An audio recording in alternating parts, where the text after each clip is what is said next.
It's the Arizona Diamondbacks against the San Diego Padres. Here's Darren Sutton. Greg, we're talking about a healthy slugger. Carlos Quentin played his high school baseball in the San Diego area. Looks good in a Padres uniform and even better healthy. He has hit in all 4 games slugging the baseball since returning from knee surgery in March. Sail away to one of the game's great destinations. Baseball Night in America presents the Arizona Diamondbacks, the reigning Western Division champions in the NL, and the host squad, the San Diego Padres, a team trying to build back and get things solid for the future. Hi, folks, and welcome to 19 Tony Gwynn Drive, one of the great destinations in baseball here at Petco Park. My name is Darren Sutton. We trust your Saturday's been a very good one. For a player's perspective, we bring in longtime Major League pitcher Mark Granton on this contest. Mark, we start first. Well, where else will we start? Carlos Quentin is back and healthy. There are players, Darren, and then there are impact players. And Carlos Quentin from San Diego, as Darren mentioned, is that impact player that the Padres really need to try to get out of last place. They need that legitimate number 4 hitter who's got some serious pop.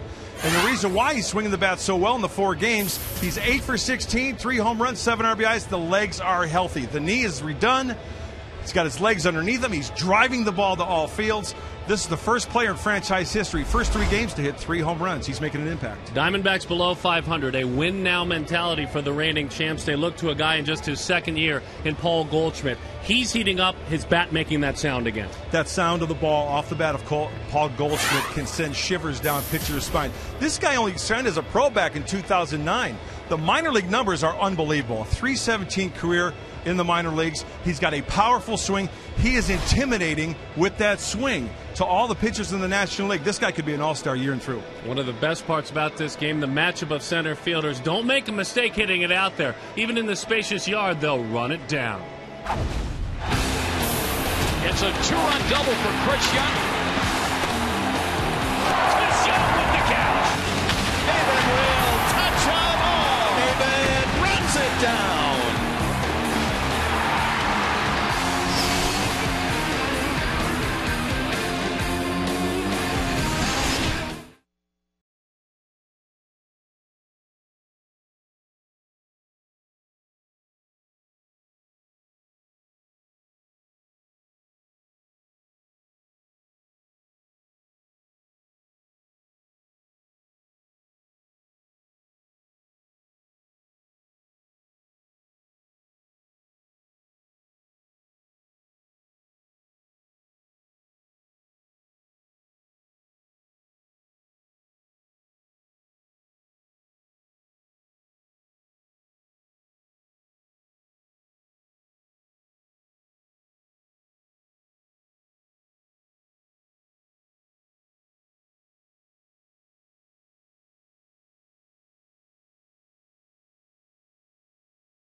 starting lineup brought to you by Taco Bell. Liv Moss, Parra at the top of the order.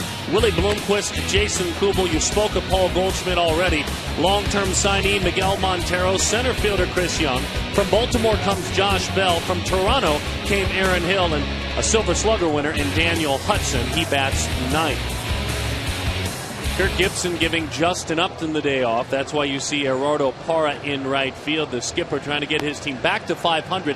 Then you go from there. That's the goal for a club that's expected to contend below 500. Now, 28-year-old right-hander, born and raised in the Dominican Republic, Edinson Volquez. This year, a very respectable 3.46 ERA, came over in a large deal over the wintertime from the Cincinnati Reds in December. Matt Latos went to Cincinnati. Volquez came here to San Diego.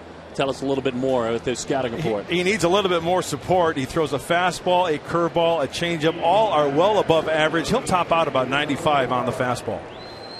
The opening pitch this afternoon and this evening is brought to you by Budweiser. Great times are waiting. Grab some buds. Well, Mark and I glad to have you with us. Gerardo Parra, a respectable bunter. You'll right away see Chase Headley play in a little bit on the cut of the grass. But Parra gets the assignment at the top of the order. Diamondbacks really don't have a true leadoff hitter. This is the 15th time he has been in that spot for Arizona this year. Ready to go, as mentioned. We're glad you're here as the first pitch is a fastball and a fly ball. Into left field, Carlos Quentin playing behind him is Cameron Maben. One pitch, one out. That is a pitcher's dream. Defensive alignment for the San Diego Padres is brought to you by Scott's. Quentin with the leg won't cover as much ground. Maben will have to help. Headley and Yonder Alonso on the corner. Speedsters in the middle. Cabrera and Amarista. Nick Hundley has worked his tail off to grow defensively behind home plate, much like his counterpart, Miguel Montero, and they're proud of the work of Hundley. He has made great strides blocking baseball. He has saved a lot of runs scoring from third base because blocking behind home plate. Willie Bloomquist, an Arizona State alum who plays for the Diamondbacks. You'd think, well, that's got to happen a lot. It's right down the street. He's the first one. Pretty respectable program, been around for a long time, and Willie's been around for a long time as well. There's a good-looking strike over the outside. I think they're running out of fence space at Arizona State with all the greats that have donned the Sun Devil uniform. From Reggie Jackson to Barry Bonds along the way. 1-1 to count on Bloomquist. Look at the changeup there. That was the changeup from Edinson Volquez. He will fall in love with that pitch.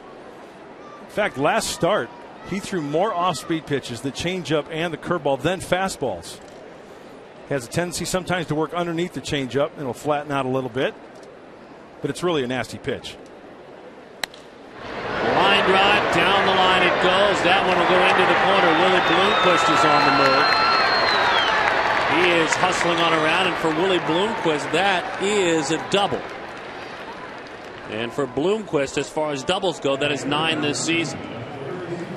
Well, this can be a doubles ballpark. When you talk about Petco Park, it's really not a home run hitter's park. The gaps down the lines, absolutely. And Carlos Quentin getting a little workout again out there in left field, testing that right knee. He's got a good man next to him in Quentin, certainly, and Maben. And Maben's going to have to help him out. We could see it in the contest last night, folks.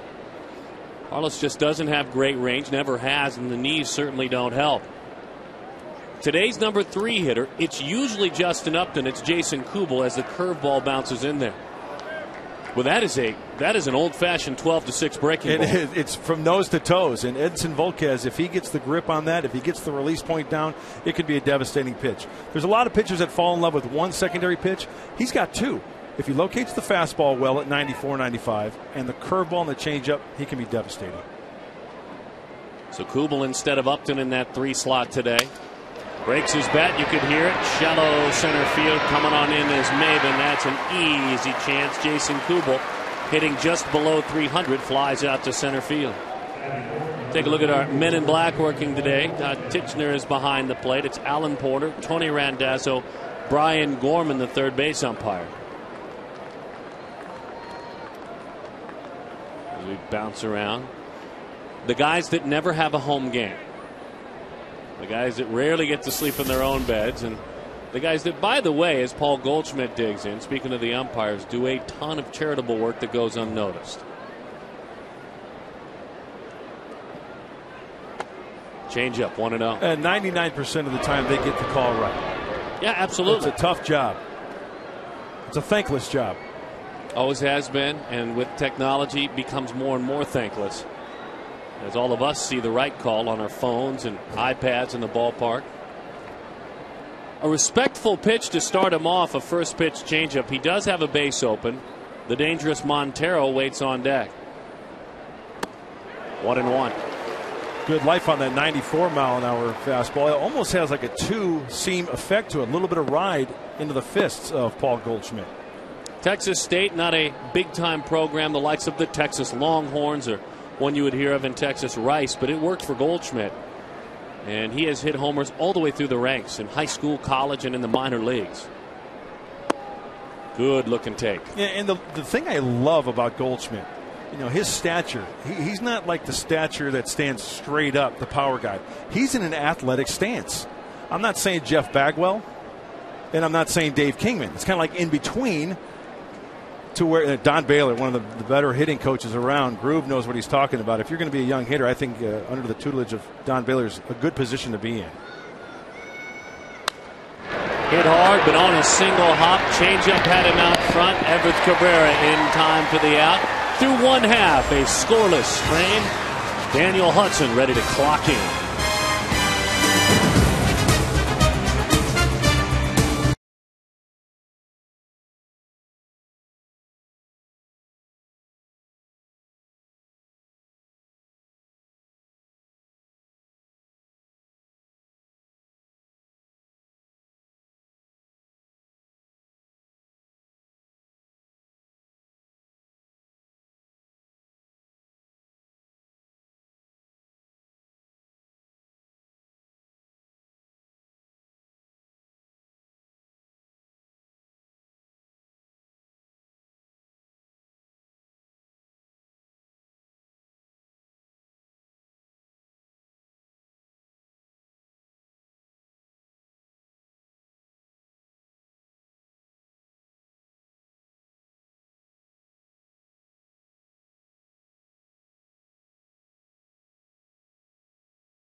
The season, notable Orlando Hudson, no longer a San Diego Padre. Let's take a look at his lineup, and you will see that in that lineup down there at the bottom spot is Alexi Amarista, brought to you by Taco Bell, Live Moss, Venable, Maben, Yonder Alonso came over this winter, and the Volquez deal as well. Quentin, Headley, Hundley is the catcher, really struggling. They want to get him going. Cabrera, we mentioned Amarista, and Edinson Volquez, 2 of 18 this year. Daniel Hudson now battled shoulder problems, cost him a little bit more than a month, so making his 5th start of the year, 1-1 with an ERA of 5.5. He was a 16-game winner for a division winner a season ago, so Daniel will tell you, look, beyond what I've done, give me a couple of starts to get comfortable, and then you'll know who I am after the shoulder problems. That lower arm angle, and he misses inside. Tell us more about Daniel. Well, I think you're absolutely right. It's going to take 3 or 4 starts before we really find out and see the real Daniel Hudson. 2 breaking ball command.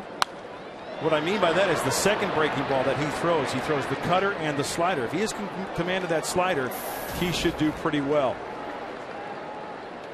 1-1 the count on Venable. Yeah, he added a second breaking ball because the other one was just too hard. That fastball runs up and away. He felt like, okay, I'm throwing fastball 91, slider or cutter, whichever you'd like to call it, 89. Where's the change there? Where's the the change. Where am I getting the hitter in that rocking chair? Well, I'm not. That one is belted to center field. We spoke about Young coming on the air. The range is always there for Chris Young and Cameron Maven. Let's take a look at the defensive alignment for the Diamondbacks, brought to you by Scott's great right field arm in Para. Still getting to know Bell, these Diamondbacks. Bloomquist and Hill in the middle. Paul Goldschmidt, a serviceable first baseman. Miguel Montero has really improved as well behind home plate. And Willie Bloomquist, they're waiting for Stephen Drew to get healthy. In the meantime, the veteran of many seasons with Seattle and with the Kansas City Royals has filled in very nicely. He and John McDonald combined just 3 errors this season. Ever since I've seen those two playing up the middle for the Diamondbacks, it really brings smiles to the pitchers for the Diamondbacks. Have them put the ball in play, show off that range, and make the plays. Good sink on the fastball. 0-1 the count to Maben. You talked about the pitches for Hudson, the 2 breaking pitches. You want a little differential in velocity and tilt movement from the slider and the cutter and the fastball. That one sails inside. 1-1 the count.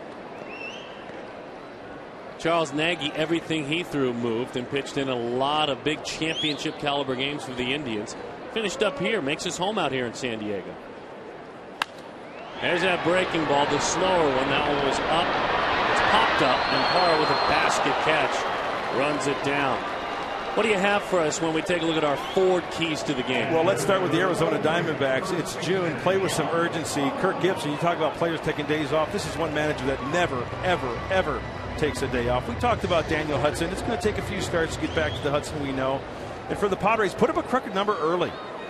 If they score, they've got a greater chance. The bullpen at times pitched very well this year, and don't give away outs. The defense, 43 errors in 53 games, second most in the National League.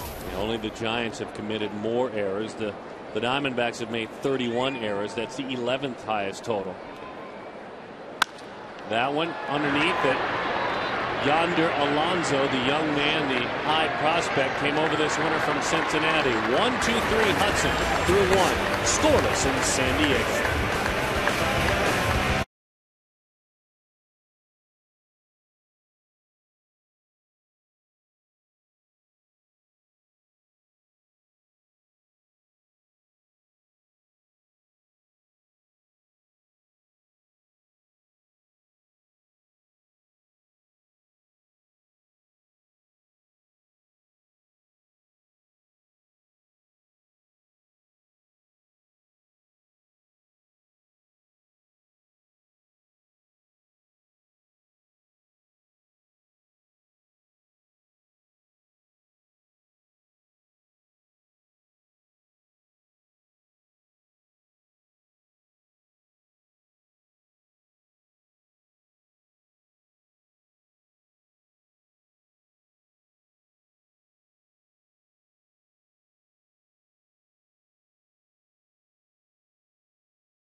Sponsored by the makers of Bayer Advanced Aspirin, the official pain reliever of Major League Baseball.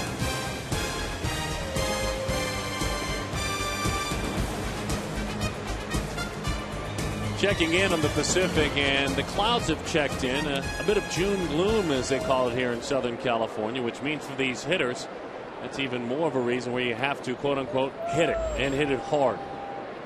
Miguel Montero leads off. Chris Young, we'll speak of him in a moment, and then Josh Bell.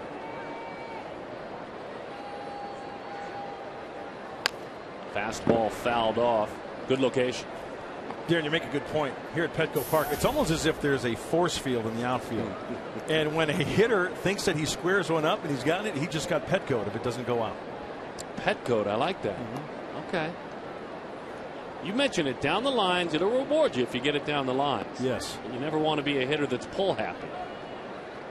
Montero. The Diamondbacks making a big commitment over the last week, signing him to a 5-year, $60 million deal, going back to the start of last season. Only Yadier Molina, who's compensated a little bit at a higher rate, has caught more games. He is the busiest and a very dangerous offensive catcher. And he's a guy that's just going to feed to the other players on the Diamondbacks in that clubhouse on the field, the way he plays this game. Every time I've seen this player play, it's all out all the time. And players, teammates feed off that. Henry Blanco is a great guy to have on the team. It'll help everybody. Up to one of the faces of the franchise looking on, Montero, known as the unofficial team captain. You mentioned it. The guy who is not afraid to holler in that locker room when the media is not around, but the energy is endless. And for your catcher, all the defensive players look at the catcher.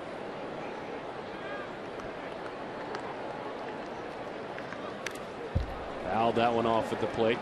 Hasn't showed him that nasty changeup yet down. Now, a few of the pitches this at bat have been up from Volquez, and that's a couple of things. One is the stride might get a little bit too long, therefore he works underneath the baseball. If Edinson can take that stride and find that happy medium, he's going to get that good downward action on the slider, around the curveball, and the changeup as well. Looks like a four-seam fastball grip. That one is inside. Montero coaxes his way on. That is ball 4 and a walk. So last night in a 1-1 ball game on a 3-2 pitch with 2 outs, a changeup got away.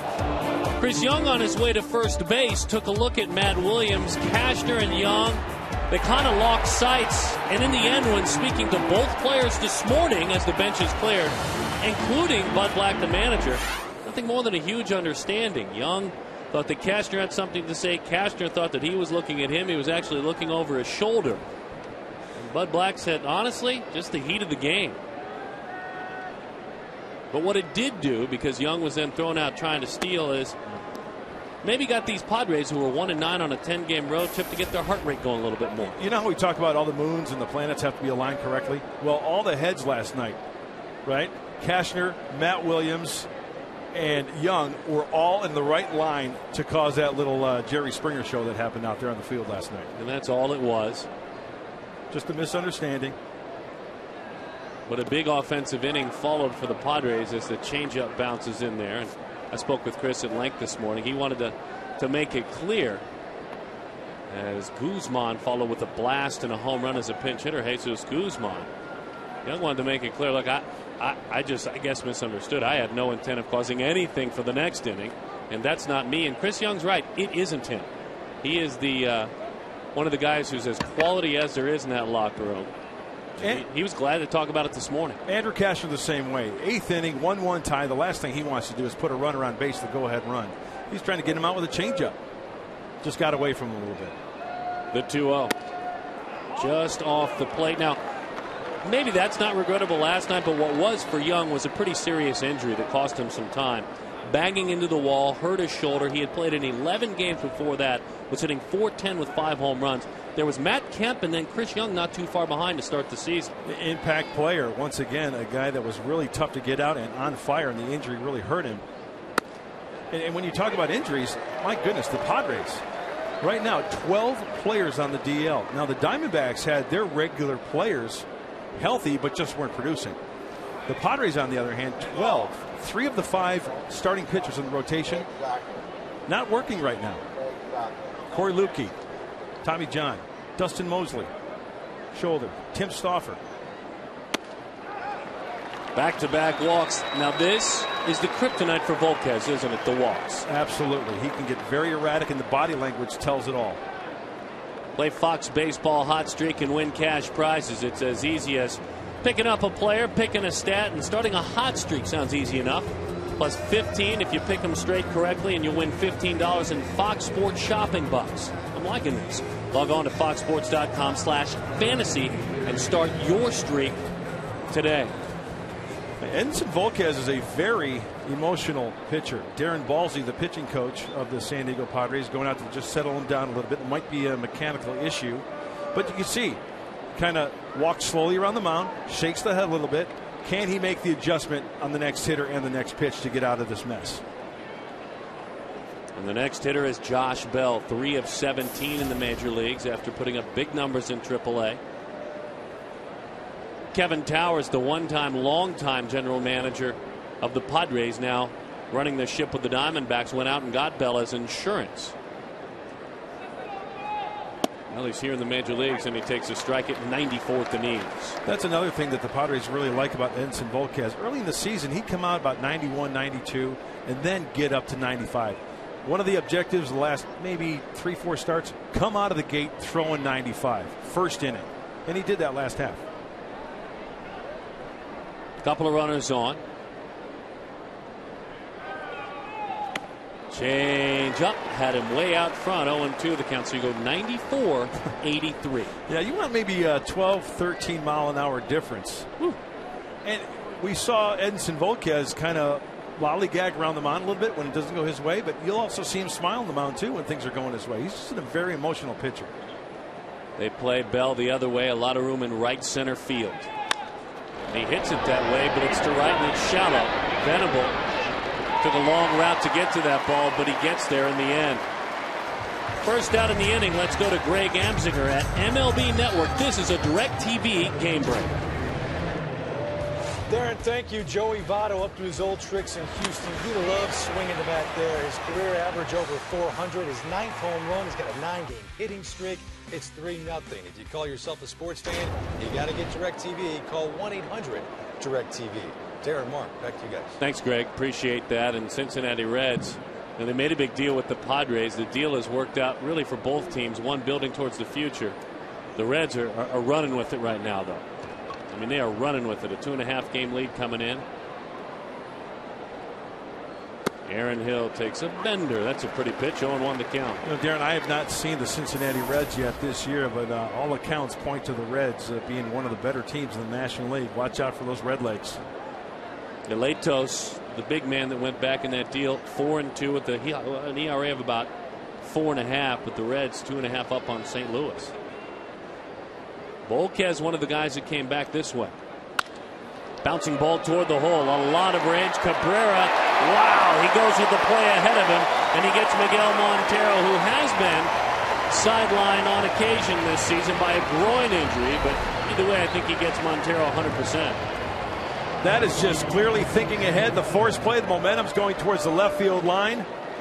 Nice little flip throw. The angle that any shortstop is used to throwing from. A nice little strike. Remember, the force play doesn't have to be a great throw. Chase Headley, the first baseman on that play at third base. Daniel Hudson. Just a handful of at-bats so far this year. But he can hit. And in his home, as he takes strike one, he's got a trophy that has a silver bat on it, the Silver Slugger. To prove it, last year he was the National League's best hitting pitcher. I've got one of those with the silver bat on it. Do you? It's a Little League championship trophy. The guy on the top's got a bat in his hand. So it's a little different than what Daniel got. Definitely different than what he's got. 0-1 the count. Change up. 0-2 had him way out front. And what's that tell you? Edinson Volquez goes over the scouting reports. He knows about Daniel Hudson. He's not just going to feed him fastballs. He pulls the string with that changeup.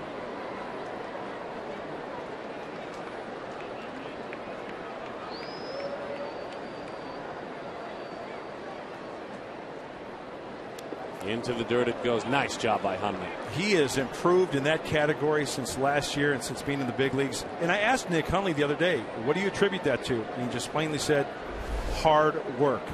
This is a changeup in the dirt, checks up right in the chest, keeping those shoulders square to the infield. He's come a long way, Nick Hundley, blocking baseballs in the dirt. University of Arizona is where he played his college baseball. Change up, that's strike 3. Locked him up with some dip and a dive. When we come back, Carlos Quentin, he called it home as a prepster. He dominated in football, in basketball, but most importantly, it's baseball. He'll play it with a bat when we come back.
Budweiser, great times are waiting. Grab some buds. Now, Carlos Quentin and his buds. Though Quentin was a Dodger fan as a young man, used to come to Padres games. He grew up, went to the University of San Diego High School. Did Carlos Quentin, was a 3-sport star, and I mean star. Took his baseball game to Stanford, was drafted by, ironically enough, on this afternoon, the Diamondbacks. And began his career out of Stanford with the Diamondbacks, moved to Chicago in kind of a below-the-radar trade. Nearly won an MVP in Chicago. Now he's back home. Darren, I don't think I've ever recalled seeing a guy come off the DL towards the end of the month of May and just catch on fire like Quentin has. The first pitch he saw in Chicago was a slider, and he came out of his shoes. He wanted to announce his presence of authority. And on the next pitch, he hit a double in the left center field gap. And he was back. That slower breaking ball puts him in the hole, 0-1. And a fastball. He was ready for it, but he couldn't keep it fair. No balls and 2 strikes on Quentin. And Carlos will give you that look like he just missed one. He can crush the ball down and in. That ball looked like it was down and in. And it's amazing how he can keep it fair. Isn't his power all over the park, too, though? Yes. In Chicago, he went opposite field right off his face on the auxiliary scoreboard at Wrigley. They want to waste one up. His old teammate Montero calls for it. They get it there. 1-2 the count. Hudson out on the mound, still just 25 years old as he makes his 54th major league start. He's a winner. 26-16 in his career. Fastball just off the plate.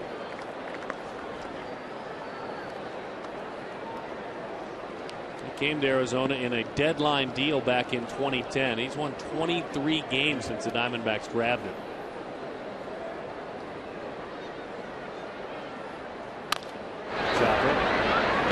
A little hanging change up there. And if I remember correctly, Daniel Hudson, remember Jake Peavy had trade refusal rights? Yes. He can knock down a trade. Well, the first time that trade went around, Daniel Hudson's name was one of the principals to come to the Padres. No, you're exactly right. There's Clayton Richard, the left-handed twirler for the Padres. Up in the zone, high fly ball left. That was a slider that stayed chest high. Jason Kubel is there to put it away. So this time they get Carlos Quentin. Tomorrow, Fox Sports is proud to bring you exclusive coverage of Sprint Cup Series racing from the Dover International Speedway. Defending champ Matt Kenseth leads the world's best drivers onto the Monster Mile in a chase for the checkered flag. Our coverage of the FedEx 400 benefiting Autism Speaks begins tomorrow at 12:30, 9:30 Pacific on Fox. That's a good thing, benefiting Autism Speaks. Chase Headley goes to work. Down the line it goes into the corner, but it's a foul ball. Picked on a fastball away, 92 miles an hour. You talk about a hitter who can work the count. Chase Headley, it's almost automatic. Every at bat, you look at the scoreboard, it's 3-2. Full count is Chase Headley. That pitch is low. I like that name. Count, full count. Can I say it quicker like that? Absolutely. But look, he's got a 370 on base, so he must take a lot of walks. 34 this year. And everybody says, you know, it'd be nice for Chase Headley to hit some more, home runs and pull the ball, but that's just not his style. He is what he is. He works the count. Yeah, he can turn on a breaking ball. He can spray the fastball the other way. Pretty bright kid. Fountain, Colorado, was class valedictorian. Was a Tennessee Volunteer. Played in the College World Series. And he's got an orange blazer to prove it. Does he now? Yes. Up in the zone, 2-2. And he will wear it proudly.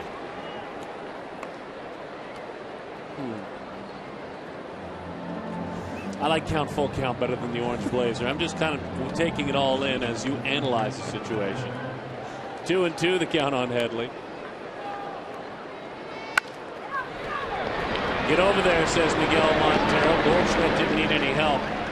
That was a breaking ball pounded onto the ground. That's what you're talking about with the. And I know it's a catcher's job. Up here, we could hear Miguel Montero. It becomes second nature for pitchers, for first basemen, for catchers. That's just him being a leader. And you'd rather say it, right? You've got to say it all the time rather than be quiet. You hear it in spring training. And as a pitcher, as soon as that ball is hit to the right side, you've got to bust it over there to first base. You'd rather be there and not be needed rather than standing there on the mound thinking, oh, who's covering first base? Nick Hundley deals with a fastball away. The other part of Montero that's fun and he's proud of is the 28-year-old Venezuelan who signed as a young man, came here to the United States, taught himself the English language. And I've got to be bilingual. I'm going to have pitchers that speak Spanish and English. And trained himself, learned the English language himself. Tells you something about him, doesn't it? He's a take charge guy in his own life, and he's definitely a take charge guy behind home plate. Pitching coach, friend, counselor, coach. You had some of those, I'm sure. Oh, you know my favorite. Bob Brentley.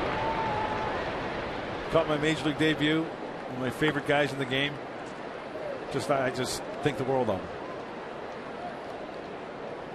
Bob, one of the voices of the Cubs now, has done a couple of games here on Fox. This year, I mean, he's done a couple of great games through the past. As that one is up and away, 3-1 to count. So what gives with Nick Hundley this year? What are people saying? Well, he's struggling at the plate, but there's one part of his game that he's been doing great. He has not taken his bat behind home plate. He is doing a great job calling a game, doing a great job throwing out runners, blocking balls in the dirt. Hits that one hard out to Bell at third. Shoots it on across. We will return to San Diego, California after a word from your local Fox station.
You know, what I get from that is that the center fielder's got a great view into the pitcher and to the catcher. Maybe CY is saying something to Hudson about his pitches. Chris Young is definitely initiating that and doing most of the talking. Maybe he noticed something mechanically, maybe an arm angle, maybe an arm slot. And you talk about Young and Upton, who's not playing today, Montero, the catcher, Stephen Drew, who's playing his way back from a serious leg injury. These are all younger players, but with a lot of experience. So you can't really call them young players anymore. And Young was part of a division-winning title team in 2007, so that's quite a while back, and then 2011. So he's been around a long time, Chris Young. I was surprised to see that conversation. Parra flied to left field back in the first inning. Pops that one foul on a bunt. And just to elaborate on that conversation, I love to see that. Usually pitchers hang with pitchers, but when a position player goes up to the starting pitcher and has something to say, hey, lay it all out there. Tell me what's on your mind. How can I help you? How can you help me? Just so everybody's on the same page. I tell you, a lot of guys in your position, long big league career, get out of the game, broadcast coach, go back and say, if I could do it different, I would have hung with pitchers / hitters, whoever you are, you know. The opposite, in other words. I would have hung with the hitters. That's exactly what you're saying, Darren. A lot of former hitters will say, I should listen more to the pitchers. 1-2 the count. Just protected. That was a changeup up, but he took a whack at it just to protect. It can still be an effective pitch for Volquez because he takes so much off of that pitch. Still doesn't seem to have the feel for the curveball. He's definitely thrown more changeups, attempted to throw more changeups than curveballs this afternoon.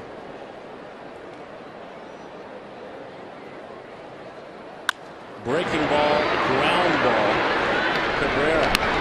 Diminutive guy, but a big arm as he shoots it on across. So Parra is 0 for 2. The 25-year-old Venezuelan native flied out to left and grounded out to short. So we're asking you to join us on Twitter. Join us at MLB on Fox. Do you think the outfield fences in San Diego should be moved in closer? Hashtag move fences in. Hashtag keep fences, A or B. You've seen plenty of baseball games here. Your thoughts, Mark Grant. Keep them the way they are. You know why? It's a zero-sum game. Somebody wins, somebody loses. Teams come in here, they hit home runs. Padres are not a home run hitting team. I say keep them the way they are. And the pitchers will be very happy. At Petco Park last year, 100 home runs were hit last season. 81 were hit in AT&T Park in San Francisco. The 1-0 to Bloomquist. Into the dirt it goes. 209 were hit at Yankee Stadium. What do you think, Darren? Keep them the way they are. Yeah. Every ballpark should have its own personality. I agree. And this one is you've got to hit it. You got to hit line drives to be rewarded. Hit it into the alleys, and if you need a homer, pull the baseball. 2-0 the count on Willie Bloomquist. Changeup misses. 3-0. And if the Padres are not a home run hitting team like they are not, they're last in the National League with 27. Hey, there's nothing wrong with a double. There's nothing wrong with a triple. They definitely have to string together some hits. And that's ultimately how the Padres try to score runs. Once in a while, one of the Padres will run into it for a home run. That guy certainly will. Carlos Quentin. Yeah, visiting this ballpark, seeing plenty of hitters where a homer is a homer in any ballpark when they hit it. Willie fly ball center field. That's an easy chance at Kenny Corn, if you will, for Cameron Maybin. San Diego hitting 233. And you can see the home runs per game, visitors and home as well. That's another reason why the Padres have to do the little things. They have to play flawless baseball, errorless baseball to try to win games and mix in some extra base hits. And the pitching, you know, it's going to help the pitching at Petco Park. If you can master it and continue, Josh Burns, the general manager here, can continue to build the roster he thinks fits here in the pitching staff. It becomes such a true home field advantage because don't you know the team in gray, whoever that team is grumbling and mumbling and moaning about, I got all of that one. I can't stand this place. Make it your home field. It should be their advantage. Absolutely correct. I remember the days back at Candlestick Park when Roger Craig took over as manager. Giants players were always complaining, oh, this place is cold, it's windy. Well, Roger turned it around. Let's have the visiting team think that. Let's take advantage of it and use it to our advantage. And they ended up winning. They play Kubel to pull pretty dramatically on the infield. Cabrera behind the bag at second just about. Fastball is high. 3-0 the count. But then the outfield says, oh, I think he might go the other way. Yeah, just a shade on the shortstop side of second base is Cameron Maybin. He can go flag him down now. Great closing speed from the Padres center fielder. 3-1 the count. Don't be surprised if that happens again if you see a Diamondback swing since Kirk Gibson took over as manager. Arizona has more 3-0 green lights and more swings than anyone in the game, and it's not even close. That is another strike. Two pitchers pitches back to back. The first one down in Indy high, and the second one on the outside corner. Well, you know, I always like to stress the command of the fastball, whether you throw 86 or 96. And if Volquez can do just that, he's going to be pretty darn nasty. 3-2. That one dives out of there. Good run on the fastball, but it misses. Let's go to Greg Amsinger again at MLB Network, a DirecTV game break. Yeah, Darren, we got home run derby in Houston. Drew Stubbs is 7th of the year, the 3rd home run for the Reds already. It is 7-2. Wandy Rodriguez has picked up 5 outs and served with 3 home runs. If you call yourself a sports fan, you got to get DirecTV. Call 1-800-DirecTV. Darren, Mark, back to you guys. Good stuff. The Astros starting to leak oil a little bit. They were really a big surprise around baseball for a while. We don't know about those home run derbies here today. We can't really comment on that. You're going to have to really get one today with the marine layer. If you pull it down the lines, as you mentioned, Darren, yeah, it'll go. Here's a guy who scares a lot of pitchers, who's got the power to go the opposite way, I would think, and Paul Goldschmidt. Breaking ball, pulled that curveball on the ground. On across to get Goldschmidt, recovering very nicely is Volquez. Wade Miley, one of the great surprises for the Diamondbacks, will join us right after this.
The 70s Padres, the blue is the color.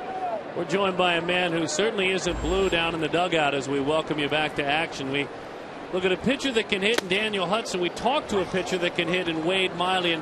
And Wade, for you, a rookie already, 6 wins this year, 2.72. You've kind of taken on Kirk Gibson's mantra of keeping it simple, one day at a time. And you really, I would imagine, feel like as that one is up against the wall.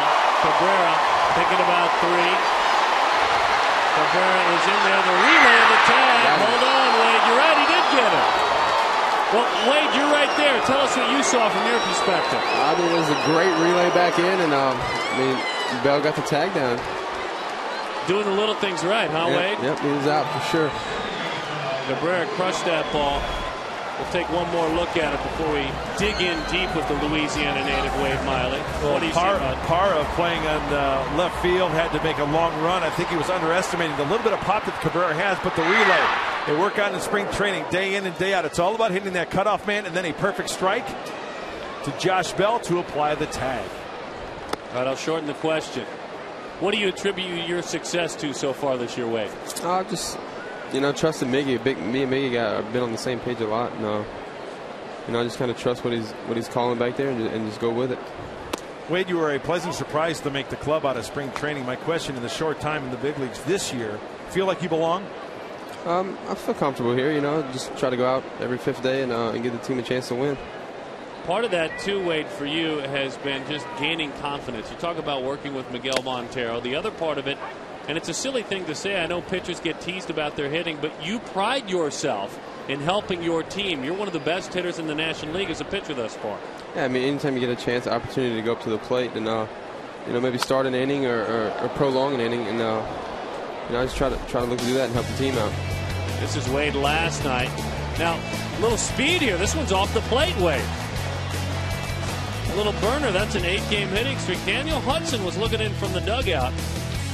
You're putting a little challenge on Daniel, aren't you? Yeah, I'm trying to. I was very uncomfortable in the box last night. Lefty. The way I was just trying to make contact with the ball, and I was lucky enough. Wade, who's one of the most influential pitchers on your roster, starter or reliever, that's really helped you out this year? What's that question? They're throwing seeds at me. With the most influential teammate, pitcher in particular, that's really helped you this year. I stick around the lefty Joe Saunders a good bit. Try to pick his brain and learn what he did and what he's done throughout his career. Wade, a center fielder in high school, and obviously a great athlete. The athleticism has been a big part of your game. Talk to us about last night's game. Outside of the final inning, it was your finest hour for me. Walk us through what happened last night.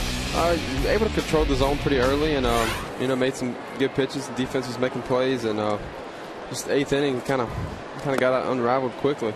Left the pitch up. Has anybody labeled you with the nickname Louisiana Lightning, and do you know who Louisiana Lightning is? Yeah, Ryan Guidry. No, I don't. I try to stay away from that. Yeah, I don't blame you. Yeah. I don't blame you at all. Very quickly, you faced Paul Goldschmidt in college. You were at Southeast Louisiana. He was at Texas State. Was he any good in college? He's a pretty good player in college, kind of feared. We had a situation, if guys were on base and first was open, we definitely just gave him the walk.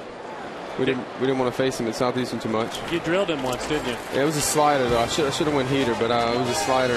Got him on the kneecap. Good stuff. Leave Wade Miley alone down there, boys. Come on. Goodness gracious.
New Mazda CX-5 with 35 highway miles per gallon.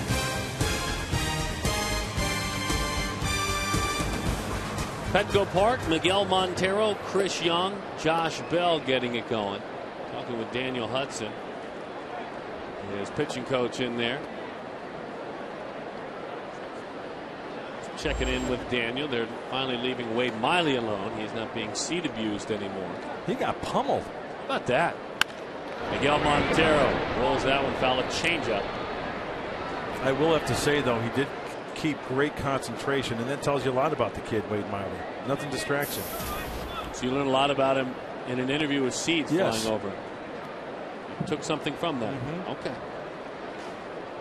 Joe Saunders, who he said he's learned a lot from and he admires, threw more seeds on him than anyone. Yeah, that's what I did. Curveball is high. Honestly, I think I know pitchers a little bit. I was raised by one and tried to do it. I just think they're envious of Miley's offensive prowess. That's I think they are too. Absolutely. And the kid's a great athlete. 1-1 the count on Montero. 2-1. Right-handed pitchers, no problem. Miguel hits over 300 against him. 306 lefties, not so good. 5 for 42. See, that's where I think the changeup from Volquez can be an effective pitch to any left-handed hitter. Down and away. There it was. That was a changeup there, but just caught too much of the plate. It's still tough to keep your weight back on this pitch. It is. And sometimes he breaks down his back leg, as you can see on contact. That ball is middle third, which could be dangerous. He needs to stay tall. Edson Volquez on his back leg, work downhill. Rushed off there, left the breaking ball away. If you watch his back leg, watch the ball out of the glove. If the ball goes below mid-calf, that's when he runs into trouble. Does that make sense, Darren? Absolutely. If the ball goes mid-calf or above, that's okay. But if he gets below the mid-calf, it's tough for him to get up on top and work downhill. That's another one. I mean, he as you said, dropped down too much. Ball got below the calf, and it was up. So watch the ball out of the glove. Does it go? It's about mid-calf on the back leg. And he needs to stay a little taller on that back leg so he can work downhill. If he breaks down, the elbow drops, you work underneath the baseball, and you elevate, and that's when you get into trouble. Again, a fastball up, staying up in the zone. I don't think with intent. 3-2 the count.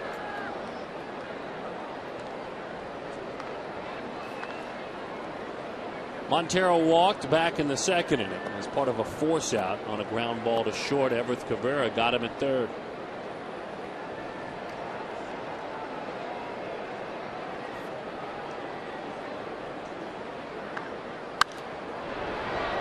We'll do it again. You know, another thing for Volquez pitching here at Petco Park, he can pitch to more of the plate. You know, you've been to Cincinnati. We saw a guy throw his bat at the ball and hit it for a home run recently. So here at Petco Park, if he can pitch more to the plate, trust his stuff, and get just a little support, he's pitched well enough to win 7 games this year. There's the changeup grip. Well, the circle change. He lost him. That is ball 4. Montero is on. Chevrolet helping to build the next generation of diamonds and dreams. Here's Ken Rosenthal with more. As part of Chevrolet's Diamonds and Dreams Youth Field Makeover program, Chevrolet employees recently started a field makeover right in their own backyard at Jane Field in the city of Detroit. The Jane Field project is just one of the many field makeovers Chevy has completed since 2010. Enter your community for a youth field makeover at ChevyBaseball.com. Thank you, Ken, and that is more than a good thing there. Fabulous stuff. Breaking ball, strike 1 to Chris Young. Young walked back in the second inning. Good depth and deep dive on that curveball.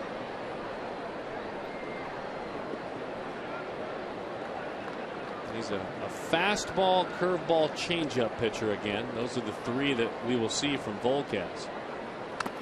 Fouled that fastball off. That was a good fastball at 93, the four-seam fastball away. So the big thing for Edson Volquez is trying to command that four-seam fastball. There's the seam here, and the name, because you get all 4 seams going, and he really gets behind that ball and gets some good rotation and gives it that little run once in a while at 94, 95. Tough to catch up to. Seems as if, in watching Volquez in Cincinnati now today, everything's moving. Here comes a changeup. And into the dirt it goes. He throws the traditional circle changeup grip, and what he does is the two seams here, the two middle fingers go on that seam here, and then the index finger on the side, the pinky on the side there. But the key is throw it just like your fastball. Don't work underneath it. It'll flatten out. You got to stay on top of it. Get that good whip. Same arm speed as a fastball. Here's the grip. Watch the arm. A whip coming through, coming at you. Let the ball do the work. Stay on top of it. 1-2 the count on Young. Another change up, 2-2 the count, bounced it in there. Probably his finest year was several years back for Volquez in 2008. Made 32 starts, won 17 ball games for the Reds, and just under 200 innings.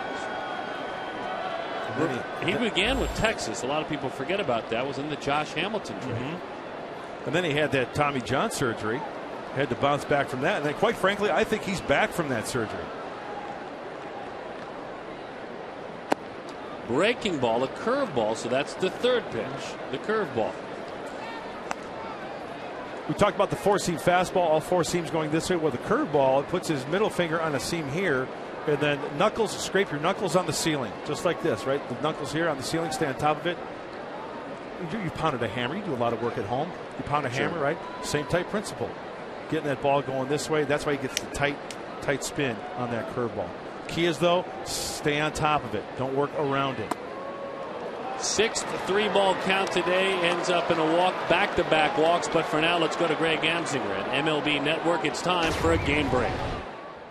Darren, thanks. A marathon game between the M's and the White Sox. John Jaso, top of the 12th. He delivers. Kawasaki scores. They tack on another. It's 10-8 Mariners. 9-game winning streak on the line for the White Sox. And Darren, Mark, listen to this. 8 total home runs hit in this game. Rubbing it in with the home run thing, aren't you? I understand where Greg's going. You know, he knows we're here at Petco Park. And I was just going to say, we'll get back to you on the home run total here. There's a big marine layer that's settled in over the park. Several cannons have been brought to home plate. The cannonballs have fallen just shy of the center field wall. Hey, you've seen a dragster race before, right? They go the quarter mile, and then what do? They pull the lever for the parachute. Almost the same effect here. You bolt one off the bat, and then all of a sudden, poof, that parachute comes out, and it falls like one of those, things as a kid with the parachute on it. And that parachute can act as a Kleenex for the hitters when they start crying about it. Here's Josh Bell. Lantana, Florida is where he played his high school baseball. Curveball bounces in there. Hundley puts his nose on it and does a nice job. But Bell was drafted as a Dodger, moved to the Baltimore Orioles. That's where he got a little bit of big league time. In 10 and 11 with Baltimore, 79 games, hit just 200.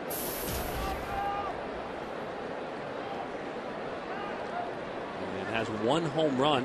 The other day, hit it against Aaron Harang. One home run as a Diamondback. Squares the bunt, drops down a beauty. They didn't just get him. He's safe. He is safe, but Black doesn't like the call. A beautiful bunt, and he's rewarded for it.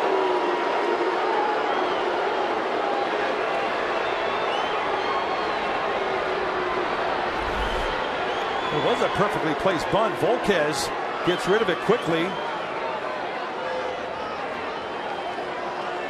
Looks like the Diamondbacks got a break, but it was bang bang. Yeah, I think you're right, Darren. The Diamondbacks did get a break. Now bases loaded.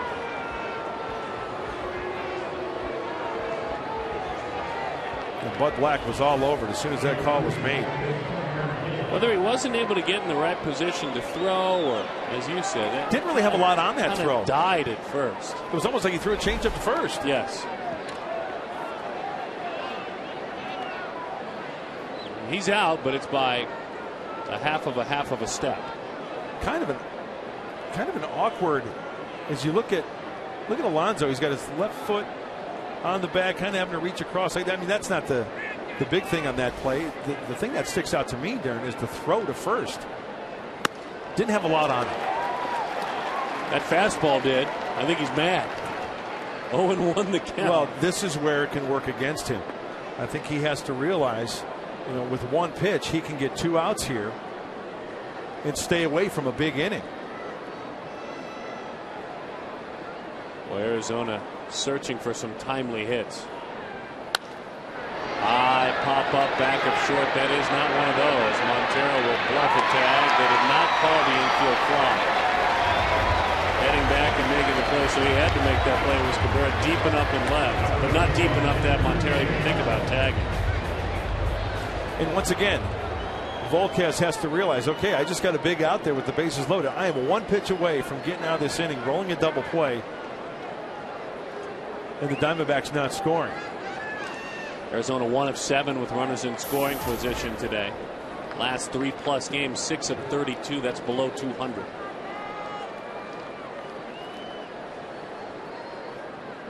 Curveball just off the plate. 1-0 the count to Daniel Hudson. Hudson, Virginia, born and raised, went to Old Dominion University, produced. Justin Verlander as well, Old Dominion. Tim Hummel, Wayne Gomes, if you remember those big leaguers. Absolutely. 2-0.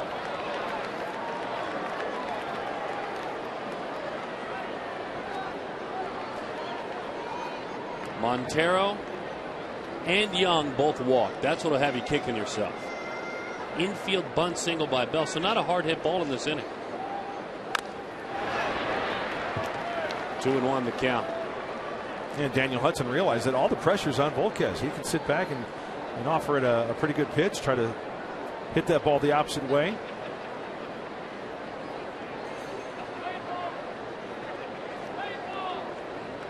The 2-1. It's Hudson. It's to right field. There to run it down is Venable. But that is an RBI for the pitcher, Daniel Hudson. It takes the pitcher to hit a ball hard for the first time in this inning. But that walk has come home to score 1-0. And that walk will kill you. It's happened before this year for Edinson Volquez. Just a nice game of pepper off the bat of Daniel Hudson. 21 career runs batted in for Hudson. That's just taking a pitch and trying not to do, bases are loaded. Hey, if I really smoke this one or hit a gap, I can drive in 2, possibly 3. Just put it in play. Nice fly ball to right field for the RBI. They played part of pulling the infield. 2 runners on now. Change up on the corner outside. 0-1 the count. Flied to left field and grounded to short, Parra. While Hudson was a Silver Slugger winner last year, Parra received some hardware early in the season. He was a Gold Glove winner in the National League for the Diamondbacks. Changeup has him leaking. 0-2 the count. Fabulous pitch. And if he can get out of this with just 1 run, I think he would take that. Once again, falling in love with that changeup. He will do that. He'll throw it in fastball counts all day long.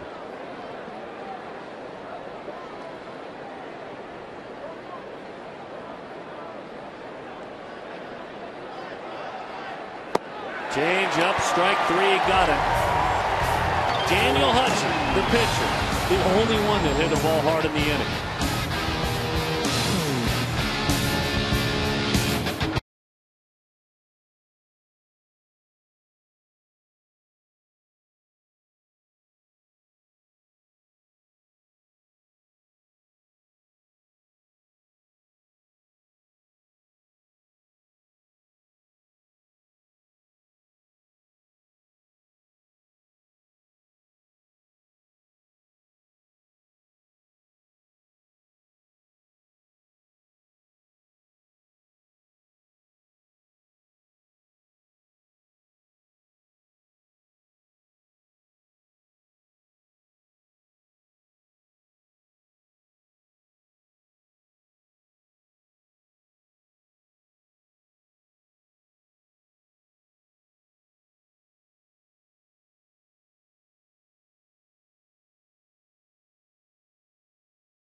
Daniel Hudson and the Diamondbacks on top of Bud Black and Carlos Quentin's San Diego Padres. 1-0 is our score. Talk about Hudson. He's a career .323 hitter with runners in scoring position. That's a pitcher with those numbers. A good hard line drive, and his squad is up 1-0.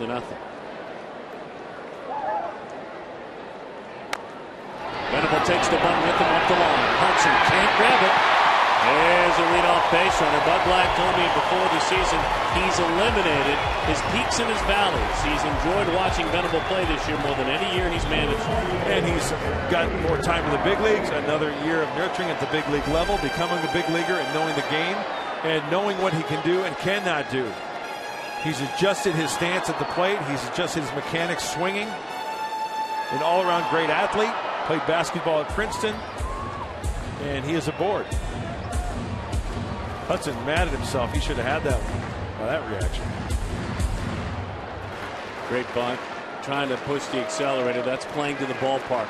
That's understanding. We need base runners. Here's Cameron Maven.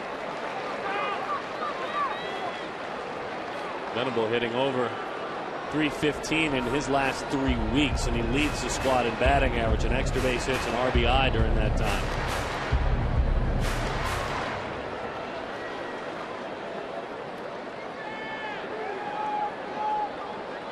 Wanted to reset the signs with Hudson, did Montero.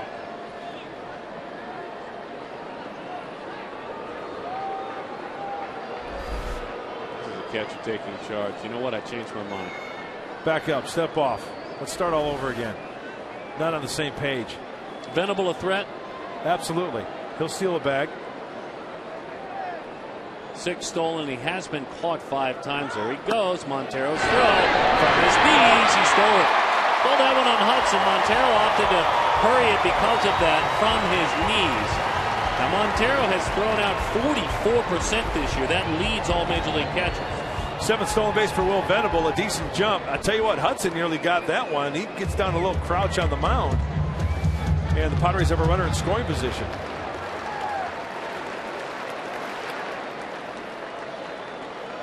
And that has been a tough spot to be in. It's usually a great spot to be in, but for the Padres, they've struggled. Fastball is in.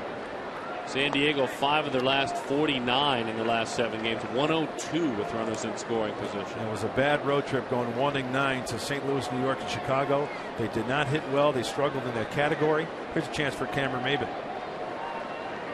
At the ballpark, within the ballpark, the great park at the park here. Fastball in, missed inside. 2-1 the count. Whether it's the little mini baseball field, the small Petco out there, whether it's the man who helped to build this ballpark with all of his play, kind of has out beyond that right field wall. If you've ever been to spring training, a casual, fun spring training feel to it. Got the beach out there. Got the bring your picnic baskets, blankets. Line drive right center field. That's down for a base hit. Parra's got a heck of an arm. He's going to use it. The throw to the plate. The tag. Safe at the plate. The Padres tie it up.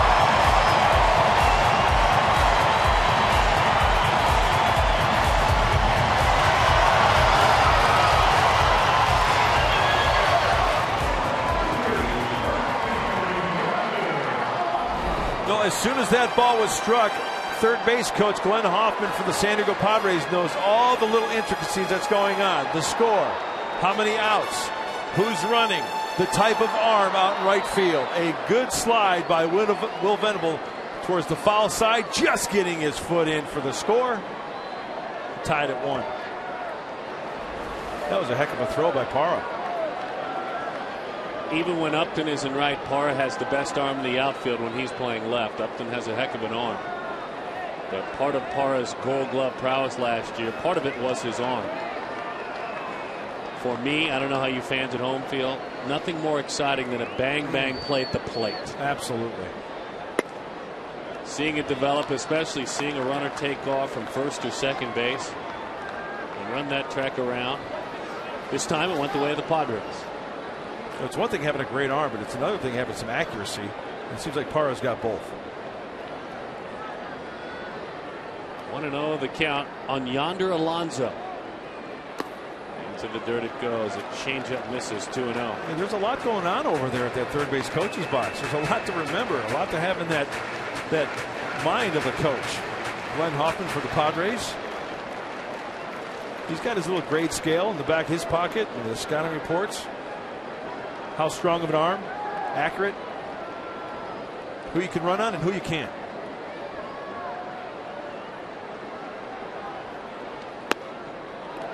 But the Diamondbacks, when you look at their outfield, because that outfield arm could come into play again. Chris Young would be the lightest arm out there. Plus, he's coming off a shoulder injury, has never been known for his arm. There's a Gold Glove winner in right, Gerardo Parra. Has one of the best arms of all outfielders in baseball. And then Jason Kubel, not the range of Parra, but has been amongst baseball's leaders in assists this year. He's got a strong arm as well.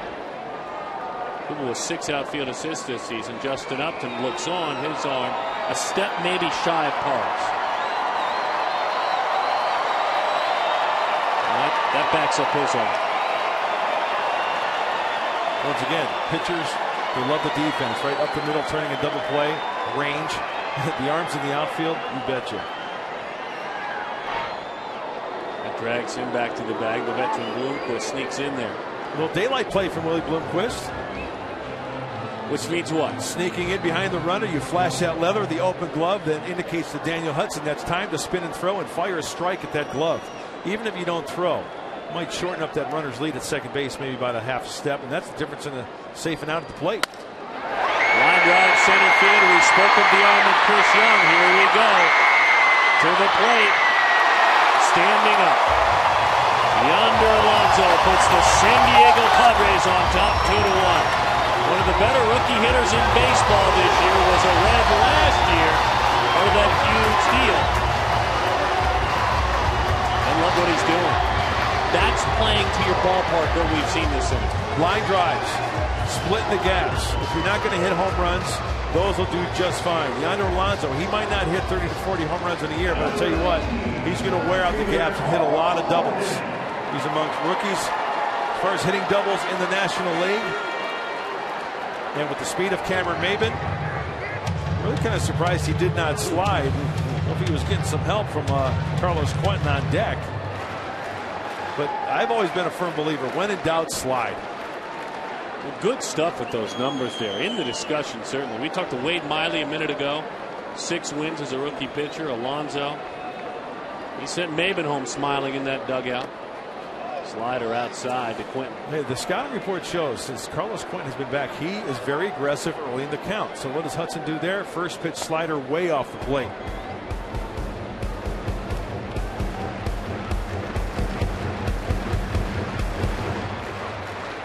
You're always kind of a little kid out there running around the bases. What kid you talking about slide doesn't love to slide? There's some kids out there in the little Petco Park. Change up a strike.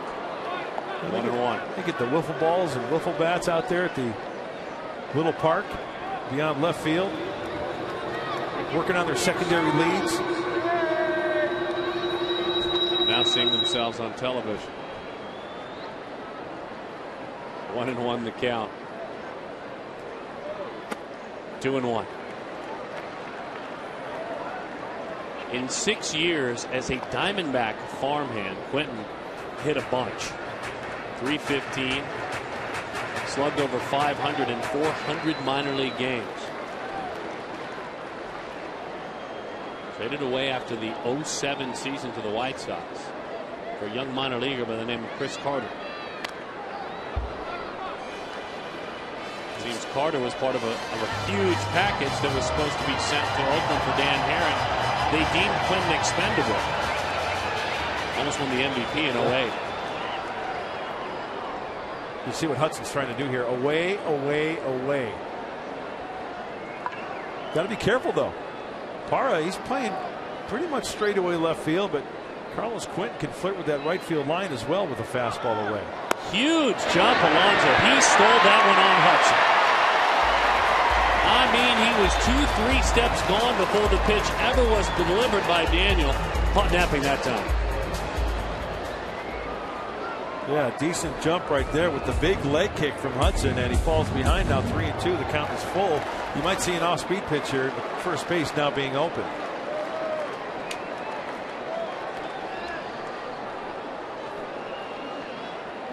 3-2 belted right field. Got it off the end of the bat though. Morris sets up to throw. Here comes the throw to third with a bounce and the tag. Got him at third. There's that arm again, Gerardo Parra. You're going to take off in that situation. You had better make it. Wow, just played absolutely perfectly. You see how Parra gets a running start? You got to love that. Great technique. You really don't see that anymore. And even though the throw is to the outfield side of third base, it's there in time, enabling Bell to catch that ball and apply the tag. A great throw by Gerardo Parra. That's 2 assists for Parra today. Remember, he was part of that Cabrera play where he hit Willie Bloomquist. In on the hands, fastball, ties up Henley, and in time for the out. Line drives in this ballpark, testing the outfielder as well. It's like kids throwing the ball around out there, having fun. You heard me.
Coach Charles Nagy, he's got a heck of a right fielder that bailed him out here.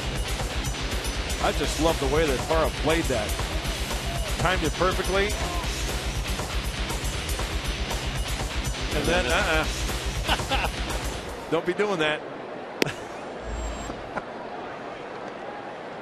Henry Blanco, a bit of a veteran catcher / assistant coach. When you're in your 40s, you've done it that long. He's kind of the big brother for Montero, for Parra, guys like that. He was the same type of role as a Padre a few years back. Willie Bloomquist. Here come the Diamondbacks. They bounce right back.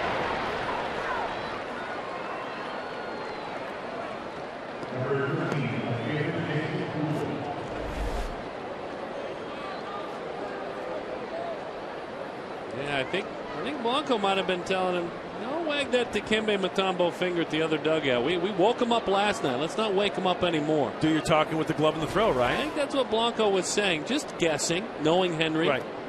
That's good advice if, in fact, that's what they were talking about. So Bloomquist 2 for 3. You know, in his last 2 weeks, his last 14 games, he's hitting right at 400.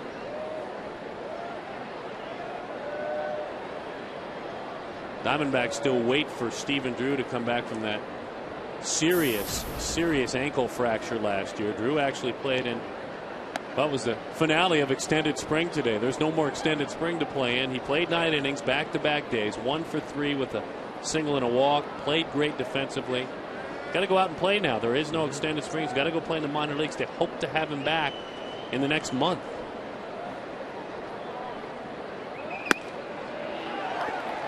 And that's an all-star caliber shortstop. In the meantime, Willie Bloomquist, John McDonald have been more than serviceable. Hey, they've done a fine job. I remember last year seeing those 2 players in Arizona, and you got to like what you see with those 2 guys. And since the start of 2011, Willie Bloomquist has played substantially more shortstop than Stephen Drew. Kubel, a high curveball, but a strike.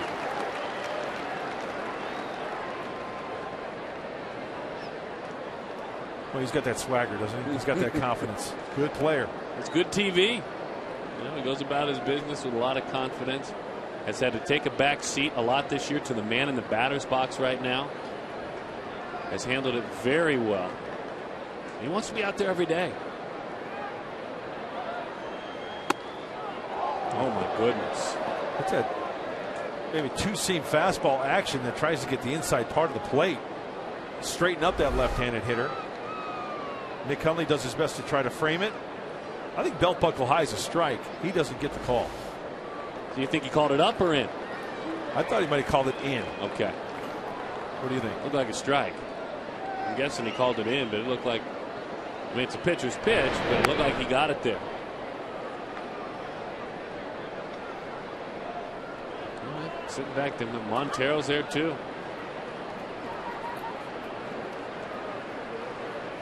All 3 are of Venezuelan descent. And of course, the senior member is Henry Blanco. Thought about going, didn't go. High pop-up, shallow right. Amarista going back. Coming in is Venable. The athletic Venable closes the distance very closely. Funny little thing that Parra does, too. He uses a glove about 1/3 of the size of his gamer.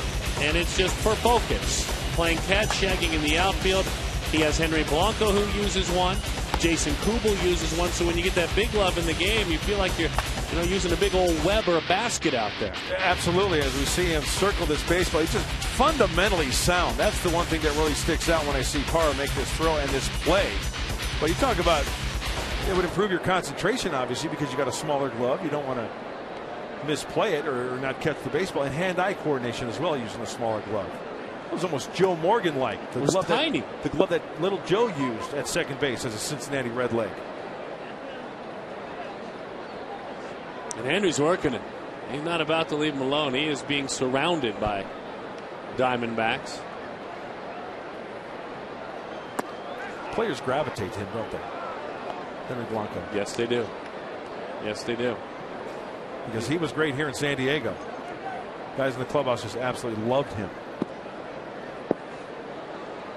Continues to get work. You know, it's funny, Montero went down with a groin strain. It cost him about 5 days. Henry had to play a lot. Almost too much, he'll tell you. Runner goes. Huge jump. Throw down. Bloomquist. Tag on the backside. Was it the foot? Was it the calf? Either way, somehow the pop back tag got him. He was by the defender who just nabbed him with the tag. We'll see. From the beginning, a breaking ball that's picked out of the dirt, and Nick Hundley has to get rid of it quickly. He got him. It's a great call. That's a great call. Got him on the back leg. Tony Randazzo is all over it.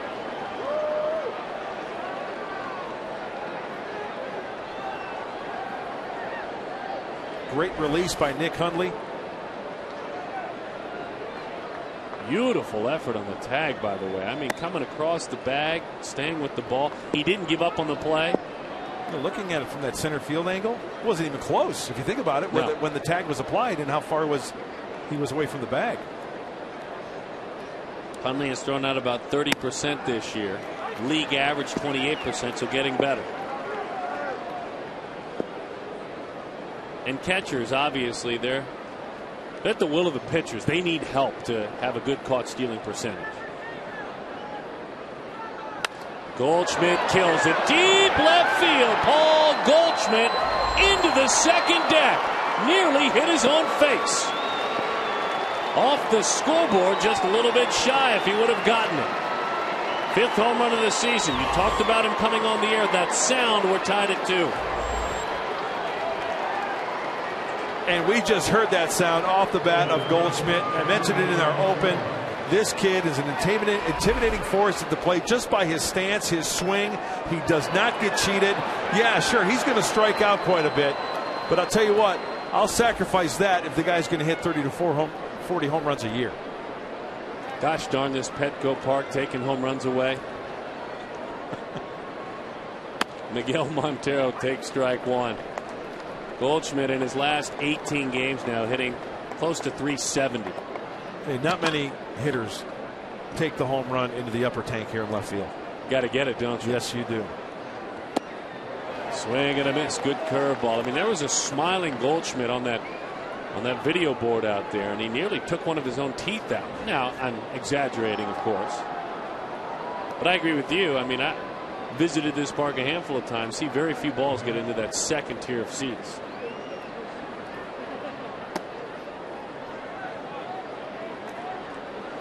I just love to see a young player at 24 years old, Paul Goldschmidt, take that type of swing. You talk about players like Giancarlo Stanton from the Miami Marlins. He takes that type of swing. A swing to be taken on that one. Bloomquist ticked off. He wasn't on base for the home run hit by Paul Goldschmidt. My goodness, that sound. Did you hear it at home when he hit it? 2-2.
Proud to support youth baseball in cities and towns across the country, and that's a good thing.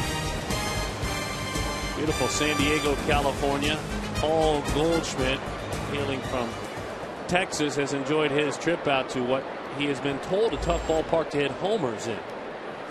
Please don't tell him that, because he won't believe you. Well, he's from Texas. Everything's big in Texas, and that was a big swing from Goldschmidt. He said it a fearless swing, too. Here's Nick Hundley. Bouncing ball on a changeup that stayed up and away.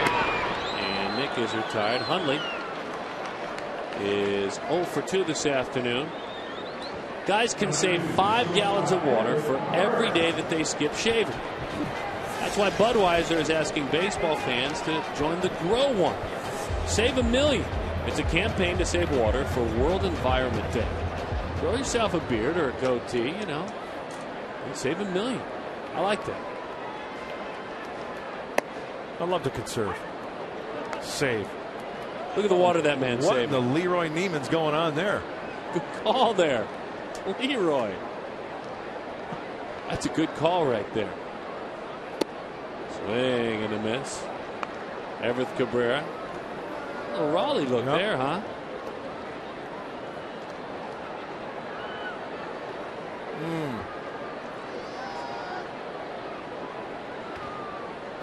I mean, that gentleman, if he walked up on Everett Cabrera or Alexi Amarista, you wouldn't see him anymore. I mean, they could just crawl right in and live.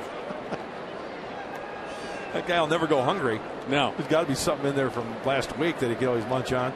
That's a nice thought for a Saturday, isn't it, folks? Inside 2-2 the count.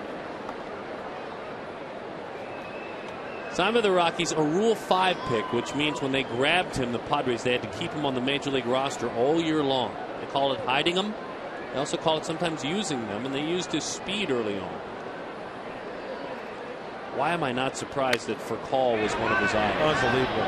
You're absolutely right. And Everett Cabrera reports that the Padres got from Terry Kennedy, the manager in Tucson for the Tucson Padres, said that he was hitting the ball well, just putting together great at-bats, hitting the ball squarely. Well, he's kind of struggled now since he's been up to the big league level. He's got decent speed, and he's got an arm at shortstop. He's got a rocket. He knows when to use it. And still just 25, so there's a peak season or two ahead for him. Good fastball, couldn't handle that one. Sometimes takes too big of a swing. Sounds like Furcal. Exactly. Furcal has gotten more results, obviously, in his fine career. Furcal's knocked quite a few in the bleachers. But a good guy to pat on yourself after. Furcal, a world champ last year. We'll do it again, 2-2. The Diamondbacks with single runs in the 4th and the 5th. The Padres scoring a pair of runs. Singles by Maben and Alonso. That came in the bottom of the 4th inning. 2-2 is our score. Little chopper. Hill was already cheating in because of the speed, and nearly had it cross him up there. Miguel Cabrera, Brandon Phillips, David Price, Justin Verlander heading to the fan cave. Let's take a trip with them. Well, I'm here to sing a song about a guy we adore. He's a baseball player by the name of Frank Gore. They call him Frenchie. If you want someone to hustle, then he is the guy that you will call. Is that right? Taking a fan cave trip with Jeff Francoeur, former Brave. That was a Braves fan singing there, and obviously with the Royals now. At MLB Fan Cave on Twitter, fancave.com. Like the MLB Fan Cave on Facebook. That one is popped up to the right side. Aaron Hill is there. And that one is put away. 1, 2, 3, 5 in a row sat down by Hudson. We're tied at 2.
sponsored by DirecTV. If you call yourself a sports fan, you've got to get DirecTV. And by Jeep.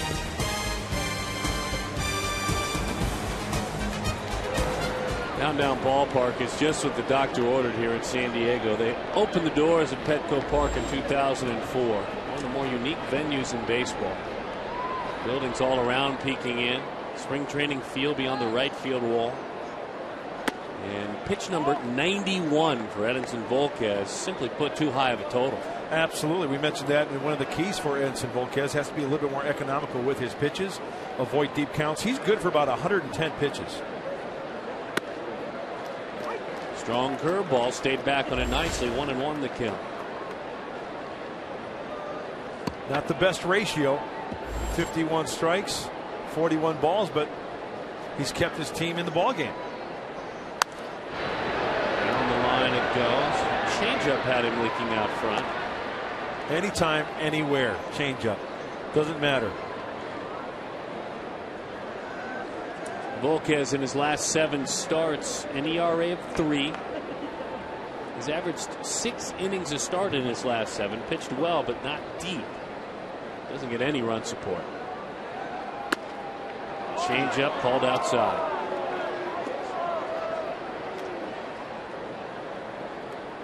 You know, I talked about ratios. And Darren, I'd like your input on this. If you're throwing 70% strikes, you're dealing. I would say what, around 60 to 65% is pretty average. Yes. That is over the outside corner. That's a fastball. Strike 3. Young. Caught looking. He had walked twice in the contest. Take a look at our Jeep game summary. Paul Goldschmidt, that solo home run, par with a couple of outfield assists, part of the defensive efforts. And Volquez, we're seeing him work there. 5 walks, certainly part of the story, because one of the walks to Montero came around to score the first run of the ball game. Here's Josh Bell. You think about these two teams and how fortunate both fan bases are when there are teams like the Diamondbacks are in Kansas City, the home of the All-Star game, a team that hasn't had a winning season but just once since '93. These two teams since the year 2000 have won 6 division titles between them. High fly ball, well struck right field. Under it though, drop that back shoulder under it. And that one is put away. Both of these teams certainly used to battling one another and used to winning the West. It's been fun for their fans. San Diego Padres 2012 Youth Baseball Initiative. More than 11,600 youth baseball players, majestic jerseys and caps. Community partnership and extension of the club's long-standing commitment to youth baseball and softball in the San Diego community. As that breaking ball is a strike. Connects the organization's past, present, and future. That's a good thing. Young fans look forward to their future, certainly. And the brand the Padres being more a part of their lives going forward. To the right side, up and into the seats it goes. And it ties into as well the Boys and Girls Club. A nice partnership. Padres, Major League Baseball. This MLB on Fox season. Fox Sports is proud to support the Boys and Girls Clubs of America, where youth can reach their potential as productive, caring, and responsible citizens. GreatFutures.org/Fox Sports is the spot. The 0-2. Into the dirt it goes.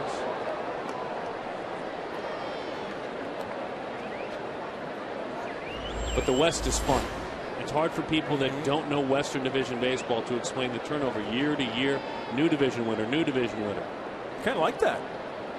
Gives you hope. Absolutely. It's different. It certainly is different.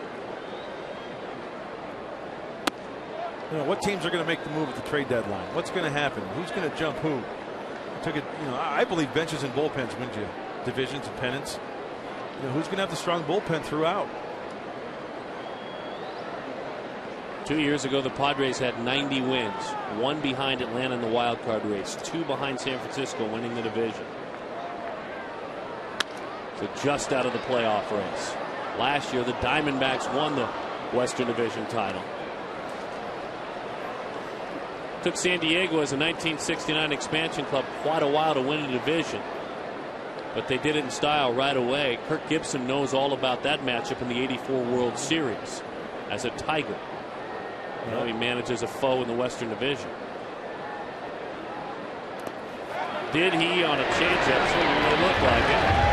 Aaron Hill frustrated, not wanting to run there as he goes down on strikes. That'll end it.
Francisco, the Cubs are trying to end an 8-game road losing streak. David DeJesus doing everything he can, unloading to right center off Matt Cain.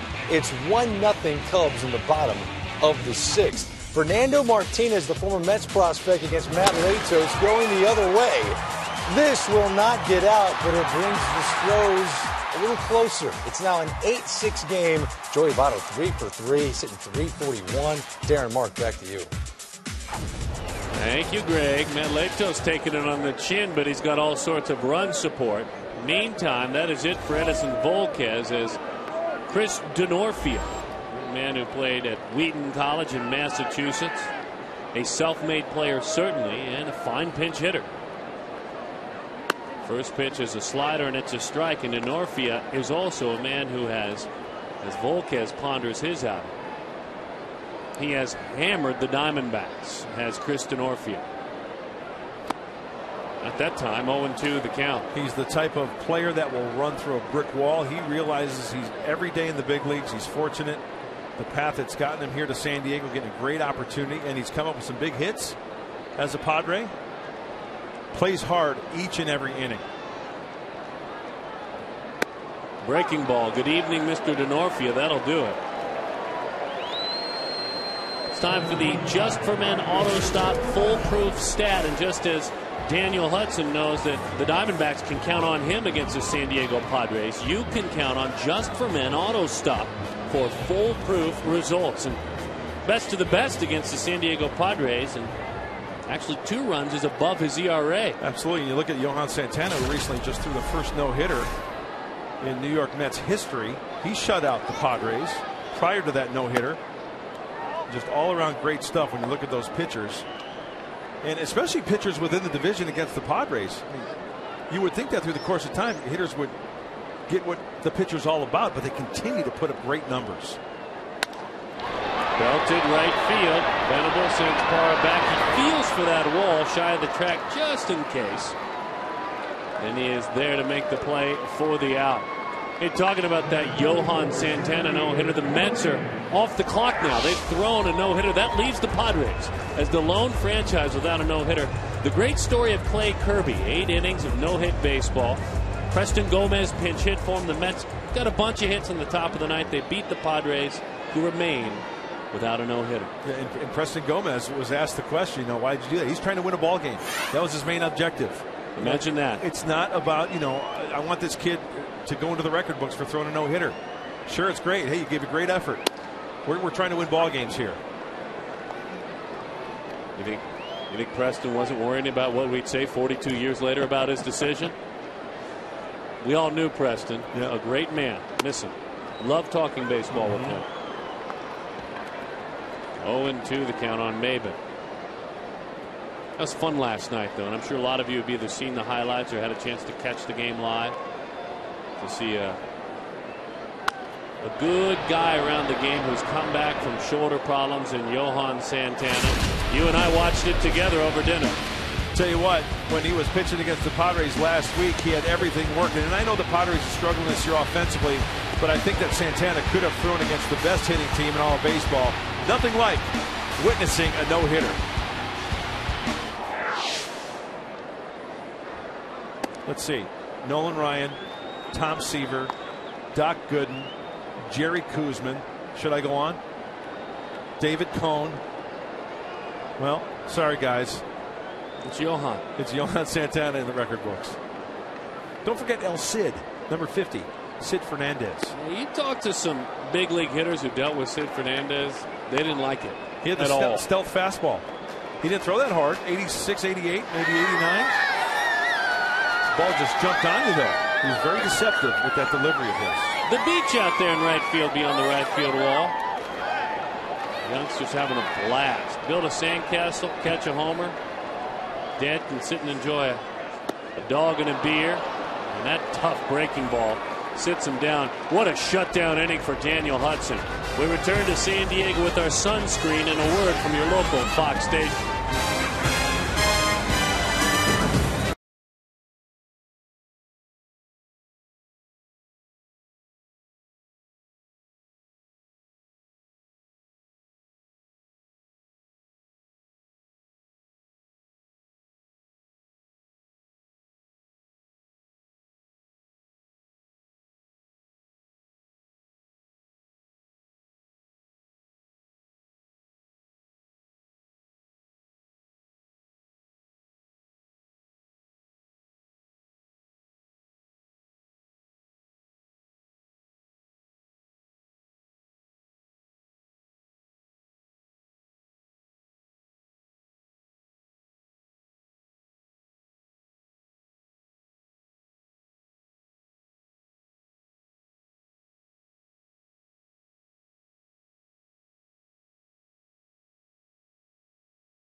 Is presented by Budweiser.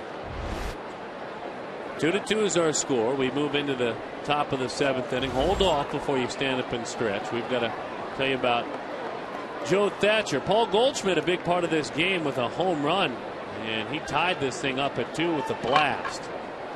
As Joe Thatcher goes to work. Saw his numbers briefly a moment ago. One-time Brewers farmhand. Came over in a deal for Scott Linebrake back in 2007. And has had a great year so far. Yeah. Joe Thatcher is the left-handed specialist for the San Diego Padres, but it's just not left-handed hitters. It's righties alike. Righties are only hitting 172. Lefties 118 off of Joe Thatcher. And the great thing about the story of Joe Thatcher, in 2005 he was pitching independent ball in River City. Now he finds himself paying dividends for the Padres at the big league level. A great story for Joe Thatcher. Former GM Kevin Towers, who now is the architect for the Diamondbacks. Big on arm angles. So Thatcher's got one of those. Towers has assembled a bullpen in Arizona with different arm angles, and he assembled one here in San Diego, and Thatcher was part of the difference. Josh Burns, the man who he replaced, is now the general manager of the San Diego Padres. And no, they weren't traded for one another. They wish it was that simple and that peaceful, but it wasn't. Hot shot out to short, hit it hard. And in time for the out, easy chance. All right, so you're talking about the fences. All the hitters out there. Move the fences in, keep the fences. So pitchers and hitters pretty much even on the votes there. Hey, don't fence me in. I say keep them the same.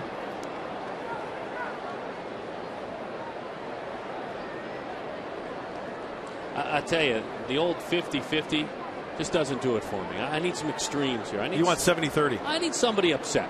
You want a landslide. I need somebody upset with the decision. There was something about a light in center field. Something going on out there in center field. Home plate umpire pointing that out, Todd Titchener, and I guess you're all right. Did he say the light in center field or the guy in center field? There's a guy with a white hat, something going on. I've spotted him. 1-0 the count.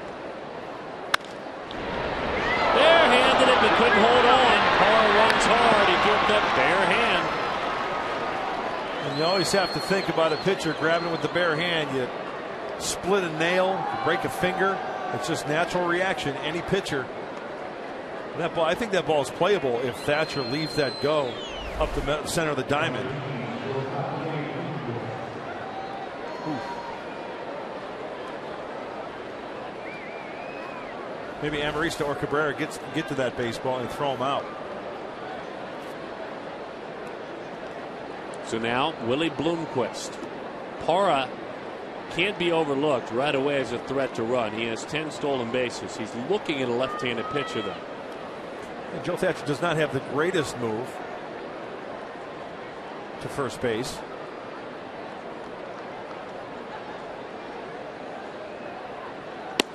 Inside.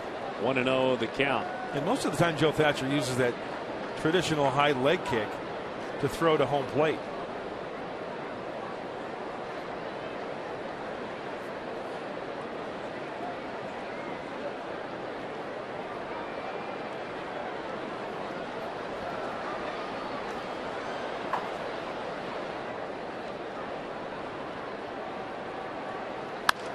To the right side, dumped it in there off the bat of Willie Bloomquist. Parra's hustling the third. Venables throw into the cutoff, and the Diamondbacks tied it 2 with 2 men on and 1 out against Thatcher. Boy, Willie Bloomquist is using the whole field. The double in the first inning to left center field. 2 singles in the 5th and the 7th to right. Just good hitting, using the whole field. And against Thatcher, the lefty. Talk about keeping that front shoulder in there. Yeah, he just plays Pepper the right way on the right side. So a nice first and third action for the Diamondbacks. Willie with 9 multiple hit games in his last 14, hitting close to 400. When I see a hitter like that, like Bloomquist, it's just short and quick to the baseball, good command of the strike zone, and hits the ball where it's pitched. Parra with a big bluff down the line. Did he balk? And stepping off, he did. Did not step off properly, so says the umpiring crew. Hundley wants an explanation. The Diamondbacks lead it 3-2. The aggressive sprint down the line of Gerardo Parra caught the eye of Thatcher. Help us out, Mr. Pitcher. Well, you've got the left-hander on the mound. The back is turned. Does he step off? I really didn't see anything there. He came set.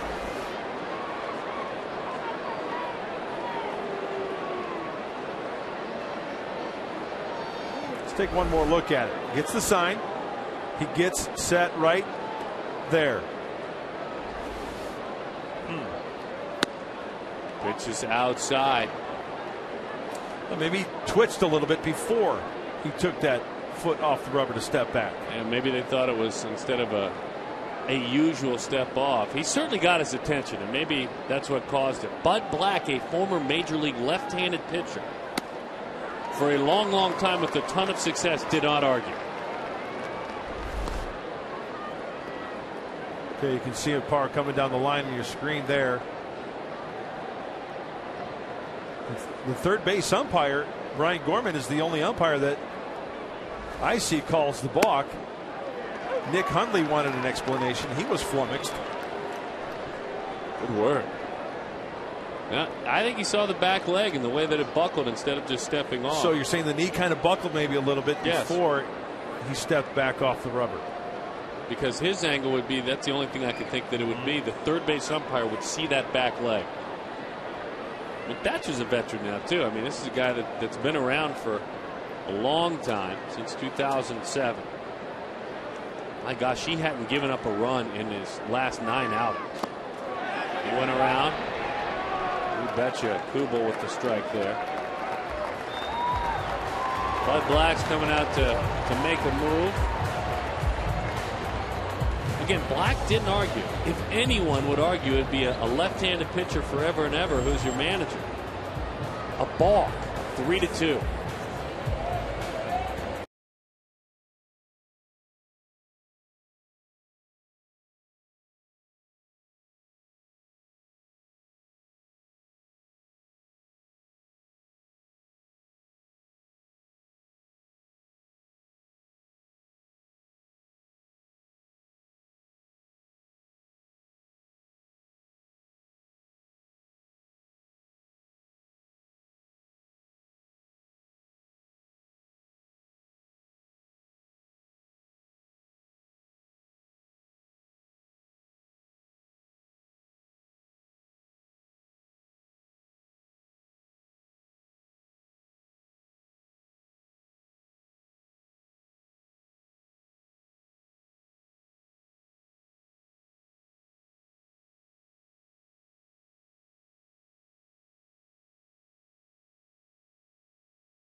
Mark, you caught up with a couple of things. Well, Joe Thatcher, we got a different angle here. When Joe goes into the stretch position, now Brian Gorman, the umpire, is on the right. Para Deeks.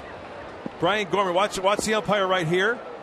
Watch, he'll do a double clutch with his hand, saying that he moved his right there. Double clutch with the glove when he came set. That's his reasoning why he called the balk. Rick Renteria, the bench coach on the left, can't believe it. Buddy Black is out of his chair. So it wasn't the back leg at all. It was a double clutch with the hand before he stepped off. Which gave it at least a look for the umpire that he was going home with it. Right, and when you're set, you can't even move just a little bit, or else it is a balk. On the ground. Gregerson takes over, and Goldschmidt is retired. Right or wrong, fair or foul, a balk is a balk, and 3-2 is the score.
Sometimes you got to live miles. And by the 2012 Ford F-150, built for tough.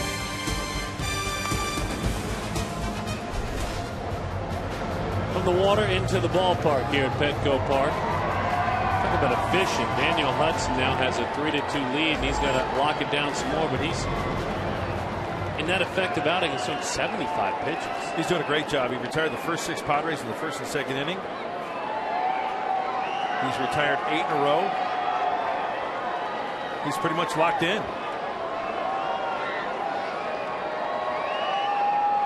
Yonder Alonso singled, fly to center field.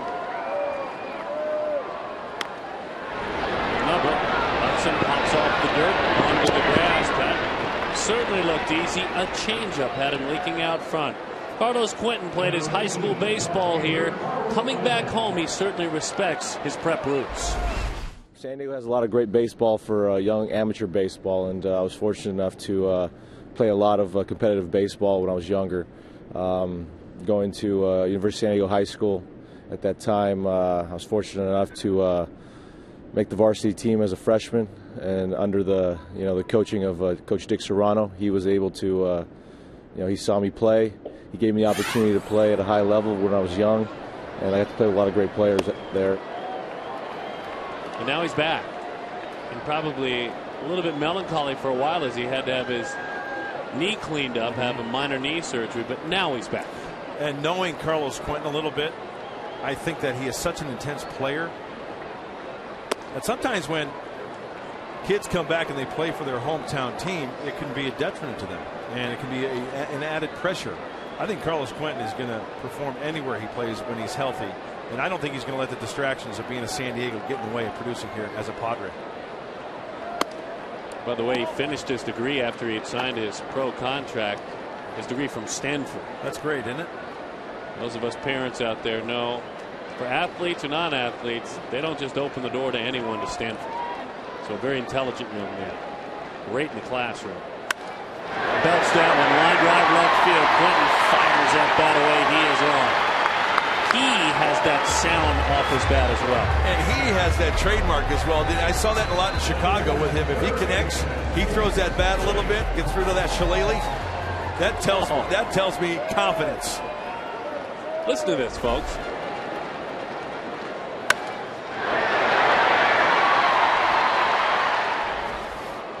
Gave me shivers. Fear as the former pitcher. Yep. Those kind of shivers. Yep. Here's Chase Edlin. First pitch swinging, pops it into the seats. That was a fastball at 90. Hudson still has good little tail on that fastball, 90 miles an hour. Locating it well. No walks this afternoon for Daniel Hudson. And quite frankly, Darren, after his injury, this being his second start, he looks pretty sharp out there. You and I talked about that. You wanted to talk about it early in the contest, too. It takes you sometimes 3 or 4 to feel anything. Missed some time with the shoulder injury. 92 on the black. That movement, fastball, there's nothing better than a good, well-located fastball. I think, quite frankly, the best pitch in baseball. Everybody says strike one. Well, the strike could be right down the middle, right? And the guy can send it 450 feet. It's got to be located.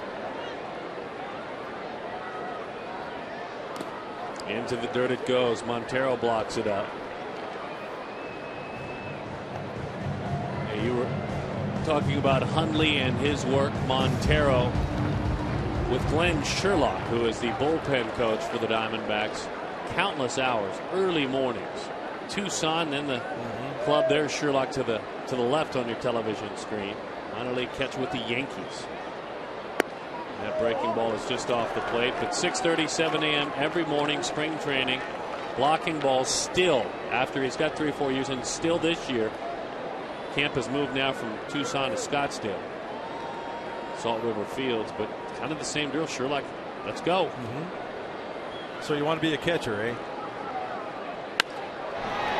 Young tracking toward the gap he goes. He's still going. Young covers some ground into what could be called Triples Alley. He runs that one down.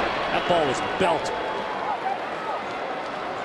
This July, don't miss the biggest event of the summer. Baseball's greatest stars battle for home field advantage in the Fall Classic. It's the road to the World Series, and it starts with the 2012 MLB All-Star Game Tuesday, July 10th at 7:30 Eastern, 4:30 Pacific from Kauffman Stadium in Kansas City, Missouri, and it's on Fox. First of all, what it all means is great. But just having been there this past week, calling a game on Fox, what a beautiful venue. They have added on to that, brought it into the new millennium. Beautiful ballpark in Kansas City. And the folks of the Midwest, you know it, they'll put on a heck of a show. Absolutely. That is one stadium that's really stood the test of time since the day that place opened. Put another couple $100 million into it with a facelift, and it's really gorgeous now. Did not go around. That ball go further than you thought off the bat of Headley? It did. Actually, when he hit that ball, the trajectory of the ball off the bat, I thought it was going to be maybe on the deeper side of left center field, but after we saw Chris Young drifting and drifting, he gave that ball a pretty good ride the opposite way. 86 pitches for Hudson. So if he can get Hundley here, Gibson then has a decision. The guy coming off the DL, he's got Nagy checking in with the bullpen. Charles Nagy is pitching coach. We'll see. Swing and a miss. 1-2. That's the slower breaking ball.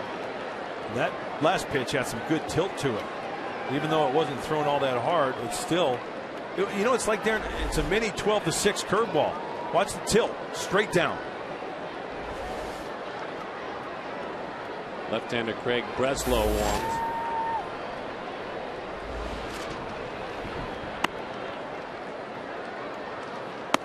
Swing and a miss. Breaking ball, then fastball right by him. Boy, Hudson finishing strong. He wouldn't be able to do it, though, without the help of a man who will win a Gold Glove very soon, Chris Young.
speak. Kirk Gibson checking on Daniel Hudson. Gibson loves the makeup of Hudson. Has that same kind of approach. I think that's the body language there is that nice day in the big leagues there, kid. You're good. Yeah, usually when managers laughing, pitchers laughing, you're good. Yeah. We'll call it a day. Good day of work. You like that decision? Second start off the deal? Absolutely. The last pitch he threw was a well-located fastball, 93 miles an hour. I think that's a good way to end with a one-run lead. Miguel Montero dumps it into left center field. It's down. How far will it go? Past Quentin, up against the wall. Montero battling a tender groin, eases it in there. And he has got himself a double. Miguel, with his 8th double of the year again, he's at his best. He'll tell you when he uses the big part of the opposite field. And that's a high-hanging slider out of the hand of right-hander Luke Gregerson for the San Diego Padres. When Luke Gregerson's slider is on, it's got good tilt to it. It's got good location. And that's a good piece of hitting by Montero. The lefty on the righty pitcher taking it the opposite way to start this 8th inning.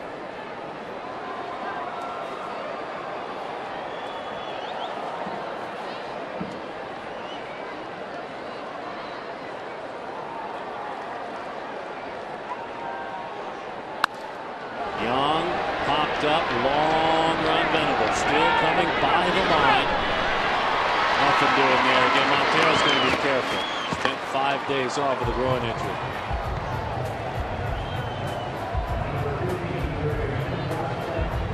You're talking about Luke Gregerson, a great story from an NAIA school, a guy who's had a tough journey, certainly to get to the big leagues, and a slider special. Slider, slider, slider, occasionally a fastball. It's actually the fastball is a look-see pitch out of the hand.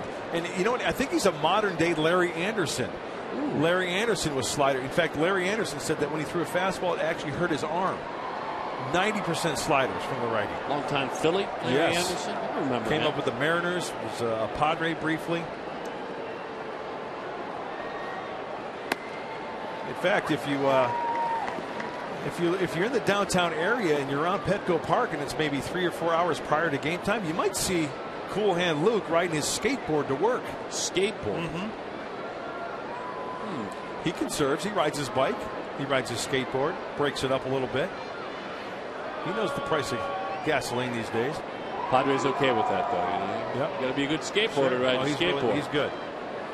Grew up a White Sox fan, with, as you mentioned, during NAIA school, St. Xavier in the Chicago area. Love stories like that about pitchers or players that make it from smaller schools. Oh, yeah.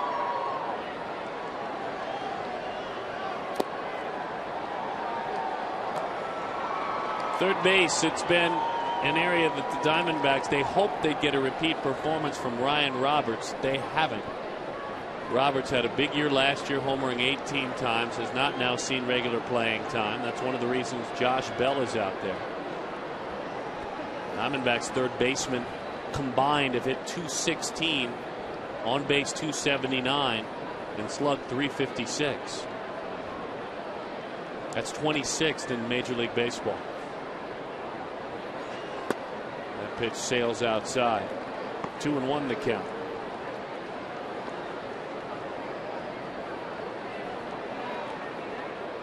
No, it's not an overpowering slider from Luke Gregerson. When he is on with that pitch, it's got great tilt to it. He'll get a lot of swings and misses.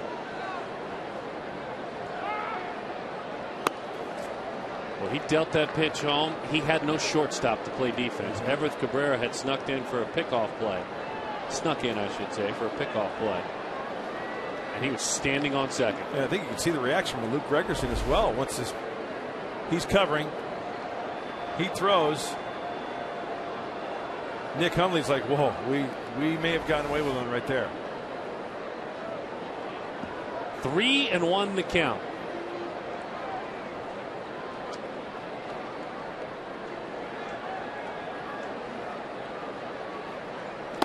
Swing and a miss, 3-2. Heavy slider. Volquez back in the dugout. It's pitch count.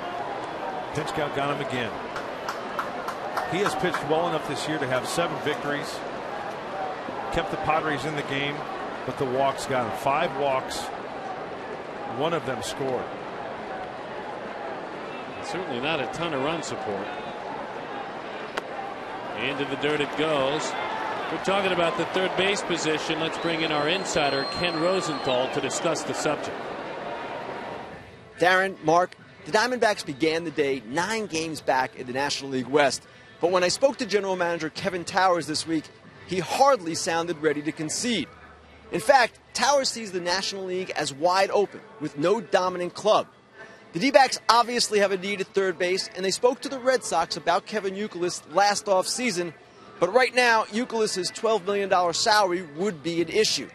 The other thing the Diamondbacks would like to do is add a young catching prospect for the future as insurance for Miguel Montero long term. Thank you, Ken. We appreciate that insight. Good stuff. As Aaron Hill digs in. Obviously, he'd like to have his own guy maybe reclaim the position. The Red Sox were rumored this winter to have flirted with then free agent Joe Saunders. Joe Saunders having a pretty good year this year. The Red Sox find themselves needing starting pitching, and the Diamondbacks have an uber prospect in AAA that they're thinking about bumping up. There's that slider, down and away it goes. Now Trevor Bauer out of UCLA, top prospect, has 84 strikeouts in 67 minor league innings this year. Joe Saunders has a very respectable 3.61 ERA and has a very affordable salary. And the strikeouts to walks, good ratio right there from the lefty. Will they ask for that much of the Red Sox? Swing and a miss. Goodness. 1-2. Looks like he's locked in with that slider. He's got that break going down and away. Once again, not an overpowering slider. It's just the break, the tilt.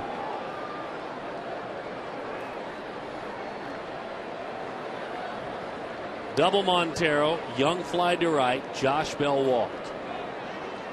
Aaron Hill popped to short, struck out, reached on a fielder's choice.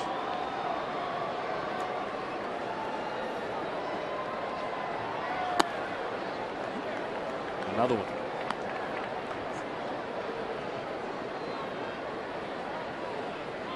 California native, Visalia, California, 30 years old.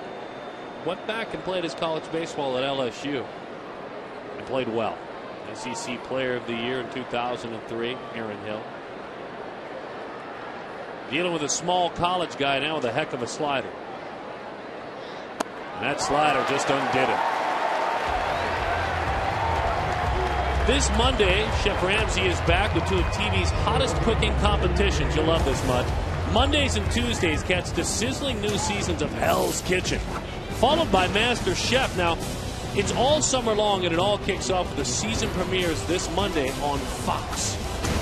Makes you hungry and scared all at the same time. That's my kryptonite, food. Hudson hitting for himself. We thought he was out of the ball game. I thought he was out of the ball game as well. Laughing with his manager.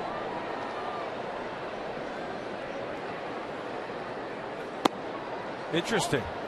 Let's see what's going on in that bullpen. We had some light throwing, and then it's quieted down there.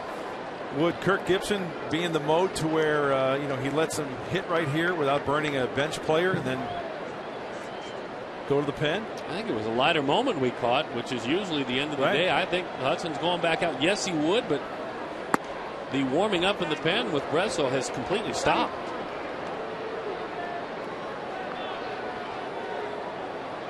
Well, for the Padres, next half inning, it's 7, 8, 9. That might be an indication to send him back out there. It's a one-run game.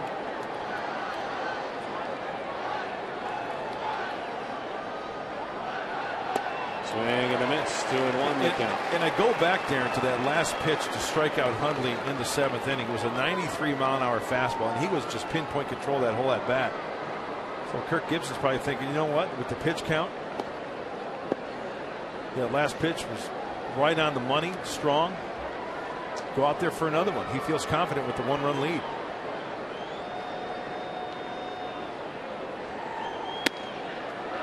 Two and two. This is the pitch you're talking about. I mean, it was an electric fastball. Riding up and in, tying up Hundley. Cannot get those hands extended. 93 on the heater.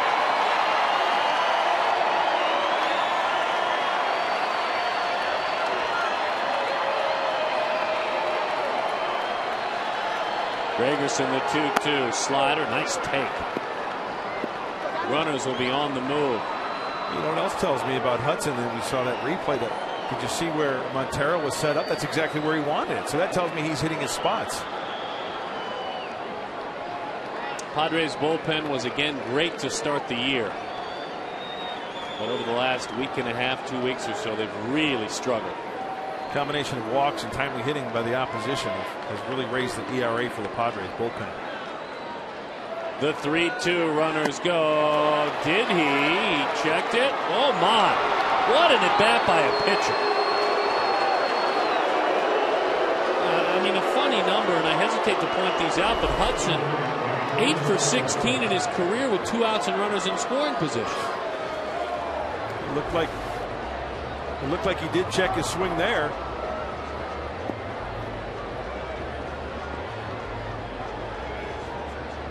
So Bud Black again has to go to his bullpen. Kirk Gibson, he might not go to it at all today.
Chafee Junior College to San Diego State as well. So homeward bound certainly for Hinshaw. Pitched in the San Francisco organization. And the Padres bullpen, tough couple of weeks. It has been. And when you look at that date, look at the date, May 20th. Well, that kind of sticks out because that was a Sunday, but the next Monday, day after Sunday, started a road trip. St. Louis, New York, Chicago. Tough road trip, 1-9. Starters maybe gave you 5. There was a couple of good outings, 6-7 innings plus. But majority of the time, 4 innings, 5 innings, 5 innings plus. Wearing out the bullpen. Some walks hurt him, and some timely hitting by the opposition raised that ERA. It was a 5-game span for the bullpen in which they went 13 innings, gave up 14 earned runs. And yikes. One of those games, I think at Wrigley Field, I saw a couple of those watching your work. Parra takes a fastball low and away. The only Grand Slam home run hit by the Diamondbacks this year. This gentleman slugged it over the boards. Certainly not a home run hitter. He's just got 2 long balls this season, and he can't stand hitting against left-handed pitching. The numbers tell us that.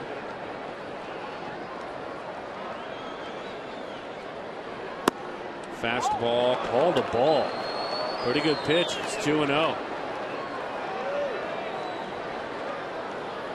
Well, occasionally Alex Hinshaw can get a little bit on the wild side too, a little erratic. Then there are other times when he'll just paint. See ya. No room for wildness if you're Bud Black handing the baseball to Hinshaw.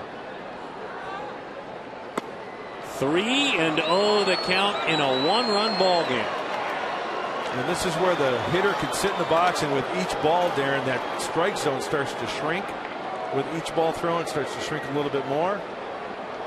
Parra's going to have him throw a strike here. All the pressure's on Hinshaw.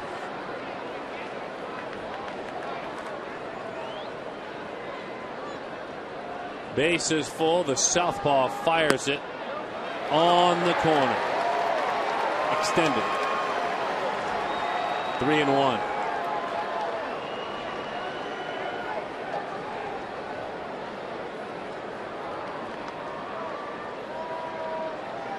.293 is the leadoff hitter this year. Parra has thrived in this role. Ball 4. He walked him in. Boy, that's a killer. 3 walks in the inning. That'll have a manager pulling his hair out.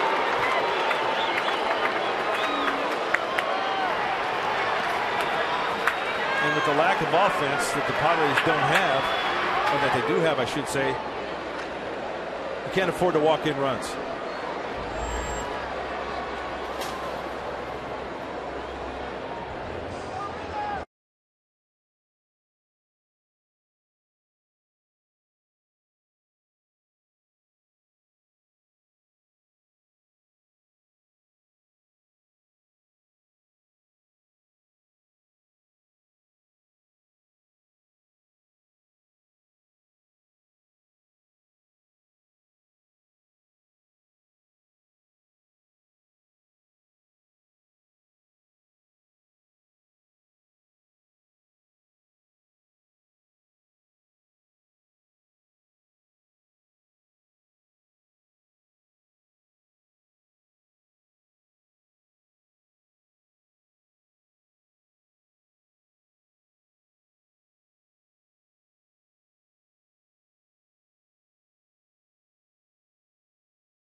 Yonder Alonso, Edison Volquez, and this man, Yasmani Grandal. He was called to the major leagues yesterday, a switch-hitting catcher out of the University of Miami.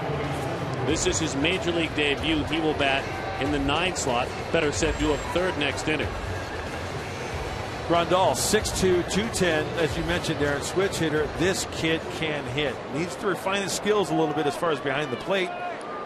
Calling pitches, framing pitches, throwing runners out. And Brad Brock, another right hand out of the bullpen for the Padres, who spent some time in the minor leagues learning at the big league level. Pressure situation, inherits 3 runners here in the 8th. Finished the ball game off last night for the San Diego Padres when they played at 6 in a single inning. And the first pitch is low. No margin for error. They've already walked in the Padres bullpen a run. 1-0 the count.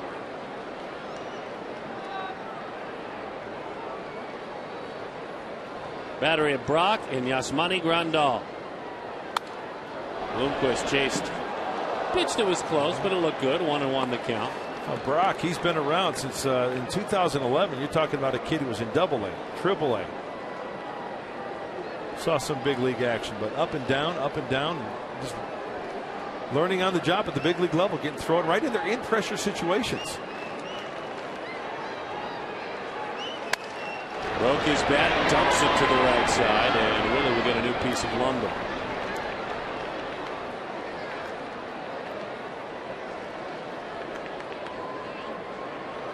You talk about making your way to the major leagues. What we're watching today in Daniel Hudson. I don't know if I've ever heard of this. It happened a couple of years ago when he was a member of the White Sox. He started in the lowest level of A ball in Kannapolis, went to the highest level of A ball in Winston-Salem, then Double A in Birmingham, Triple A in Charlotte, and the Chicago White Sox. He pitched in a season at 5 levels. That's barnstorming. He did some serious barnstorming that summer. Don't ever rent an apartment. I mean, just go short stay hotel there. How about that? First month, last month, rent, no chance. The 1-2. Into the dirt it goes. That's almost like Eddie Feigner, the king in his court, going around and showing off your stuff. I like that. I remember the king in his court. It was just a pitcher and what, one other guy? Catcher and then an outfielder, a defender. Like the old Kerry Wood on a good day against the Houston Astros. 2-2 the count. He went around, he can run. There's a play a long way away, and they make it. Boy, welcome to the big leagues. Grandal had that ball sneak away. Maybe could have taken a shot at home plate, do it a country mile to first. Holy smokes. By the way, young man, you get to hit third next.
By Pepsi Max, 0 calories, maximum Pepsi taste. Oh, a wild and woolly play to take us into commercial break. We'll show you that play here in just a moment. And of course, a long throw to first base. We'll show you why. He had a force out right there in front of him at the plate. Meantime, the other part of the story, Daniel Hudson in there still working. Cabrera trying to bunt to reach. And a long rest for Daniel Hudson. We'll have to see how he reacts here in the bottom of the 8th inning. That was the 89th toss from the right-hander.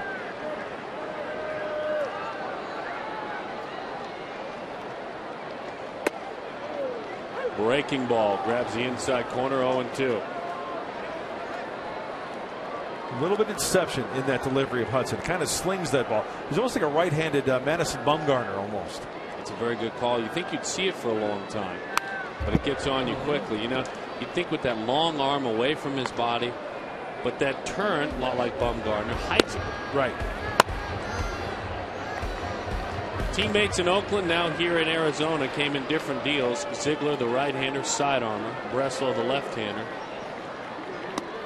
What do you know of Kevin Towers' bullpen that has all kinds of angles and looks? I love that.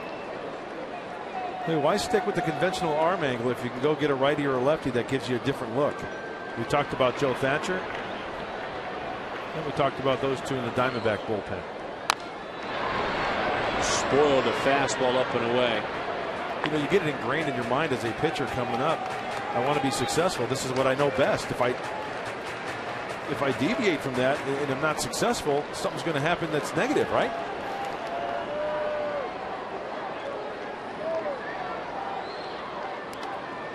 Remember Mike Myers, left-hander? Sure. Former Diamondback, right? For a while? Funky, absolutely he was. You know who told him to change his arm angle with the Detroit Tigers back in the day? Al Kaline. Yeah. Pitch is high, 3-2 the count. Cabrera working the count, getting him closer to 100 pitches. These long at bats when you're trying to get quick outs late hurt. So throwing hard, last pitch 95. That's low. Boy, what an at bat. And the first walk issued by Hudson this afternoon. Hudson told me that when I start to fatigue, it's not the velocity that goes, it's the command. And we saw it right there. He missed down, but he missed. Charles Nagy on the phone to see who's ready down there. Breslow's been throwing since last week. I think he's throwing a no-hitter down there. And Sherlock, the bullpen coach. He's an original Diamondback, the only member of this Arizona coaching staff that's been here from the get-go. What an outing by Hudson. First outing off the DL, he pitched 5 innings into the 6th, but 5 complete. He pitches into the 8th here in San Diego. We were talking a moment ago, he hasn't made the call yet. Gibson has been known to take his time and ask the umpire his thoughts, like his old manager Tommy Lasorda. Hey, what do you think I should do here? Gibson let him make the choice. Right. Wow. What do you think of that? I think it's great. I think Daniel Hudson said something. You ask a lot of managers, you know how they gauge that? When they look in their eyes. Do they really mean it? A lot of managers can tell. What's in the heart comes out through the eyes. And I think Kirk Gibson is doing something here that's really showing not only Daniel Hudson, but the ball club that he has trust in Hudson to get out of this mess. In at third is Bell. Slap hitter and Amarista. And don't you know Cabrera's going to do everything he can to continue, even though he's at first now, to be a pest for Hudson. Now, to give you an indication, when you look at that cutout at first base, that's 17 feet. Where the cutout is, where it angles. Right here, that cutout from first base is 17 feet. Cameron Maben gets his front foot out there. It gives you an indication what kind of a lead Cabrera has right now.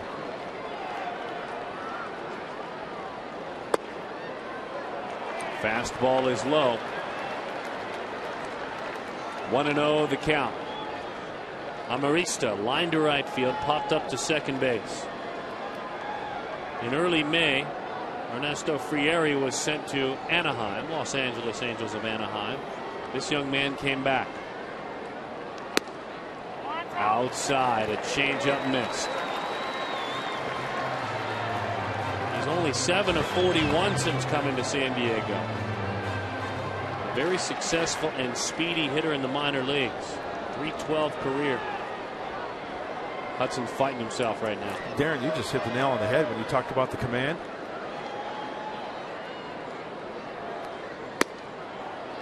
On the black. I don't remember too many 2-0 counts this afternoon from Hudson. He battles back to make it 2-1. 2-1.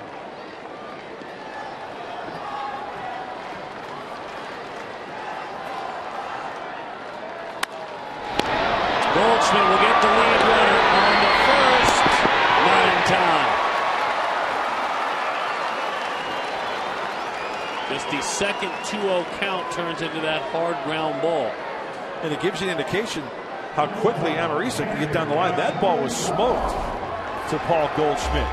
One hopper, spins glove side, throwing lane on the opposite side, and then Bloomquist, a little shuffle with the feet after getting the force play. Watch him cover, throw, shuffle a little bit, getting out of the way, and Amarista just beats it out.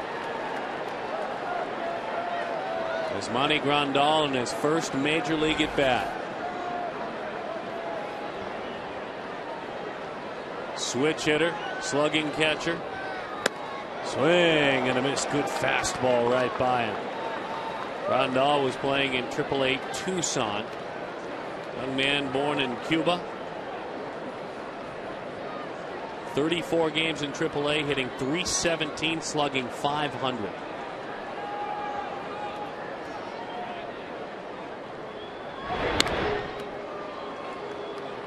You got to like that first swing in the big leagues, huh? Fastball right there. Come out of your shoes. Why not? Pitcher attacking hitter, ready for it. He moved to the United States at the age of 10 with his family. That pitch misses, 1-1. Well, him and Yonder Alonso, similar stories. Packing up the suitcases, as much as you can take back, go to the States, leave Cuba, never to come back again. Leaving other family, relatives. 2-1 the count. A unique play, too, to end the inning in his first inning as a catcher in the big league. Yeah, bases are loaded, so swung on, right, strike, live ball. It's a force play. He could have went to home plate. Brad Brock was covering. He goes the long way, as you mentioned. Take the long way home and get out of the inning. But he shows off that arm, and an accurate arm as well. The ball going away from home plate, having to get that baseball and fire a strike. A good, 110 feet away, maybe? Yeah, right there at the chest. Those are the numbers in AAA. Inside, missed with a changeup. Baseball America tabbed Grandal as the number 53 prospect in all of baseball heading into spring training this year. There's a lot of young prospects, a ton of picks in the upcoming draft. Had him out front, but he belts it to left field. Crowd getting excited as back goes Kuba, but he's got enough room.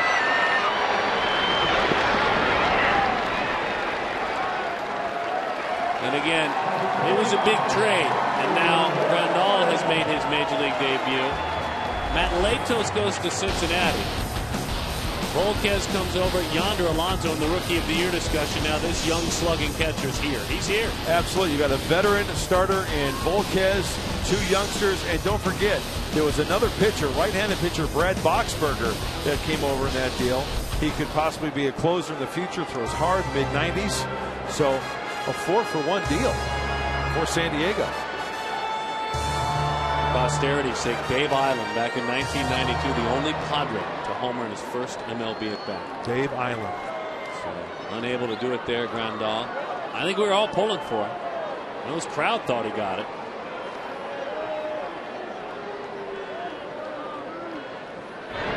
I'll tell you what, it wasn't a classic weight shift stance, and he still hit it to the track. Yeah, that's pretty impressive. Well, that's the book on him. He can hit. He can surely hit. It'll take a little time to sharpen those skills behind the plate. Not bad behind the plate, but Terry Kennedy, he's been working with Terry Kennedy when he was in Tucson, the manager. Terry Kennedy, a former catcher with the Padres, and was on that 1984 team that won the pennant and then went to the World Series to play the Tigers. Padres 5 times have won a Western Division crown. First one was the one in '84. 2 in the 90s, 2 in the new millennium, and 05 and 06.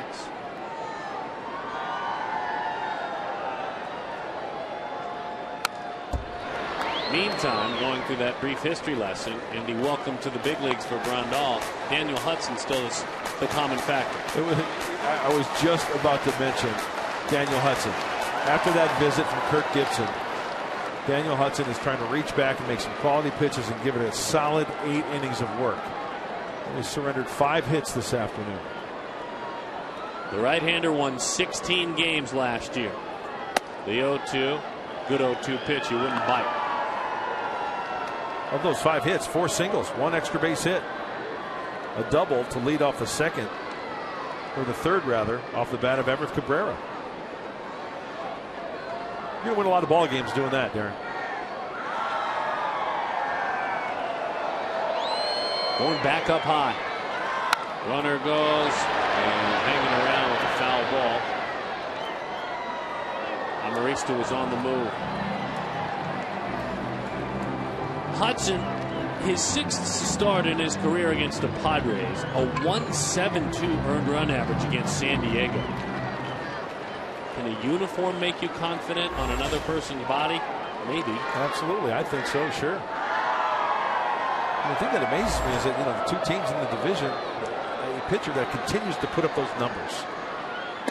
Inside. Hitters just can't make the adjustment, it tells me. And he's got that good of stuff. His 16th win came last year with a complete game here in this ballpark back on September the 9th. 3-2 win.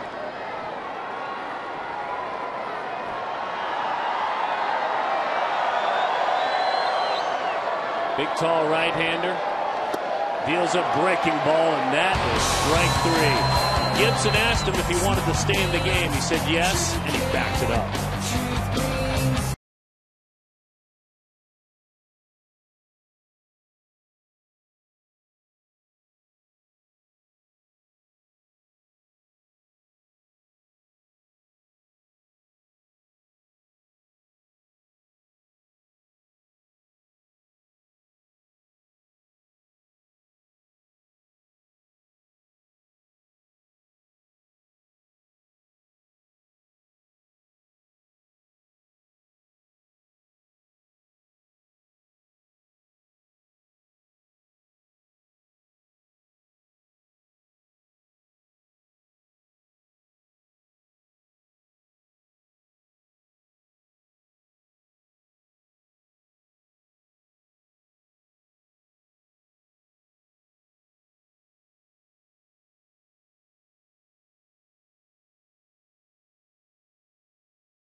Come on.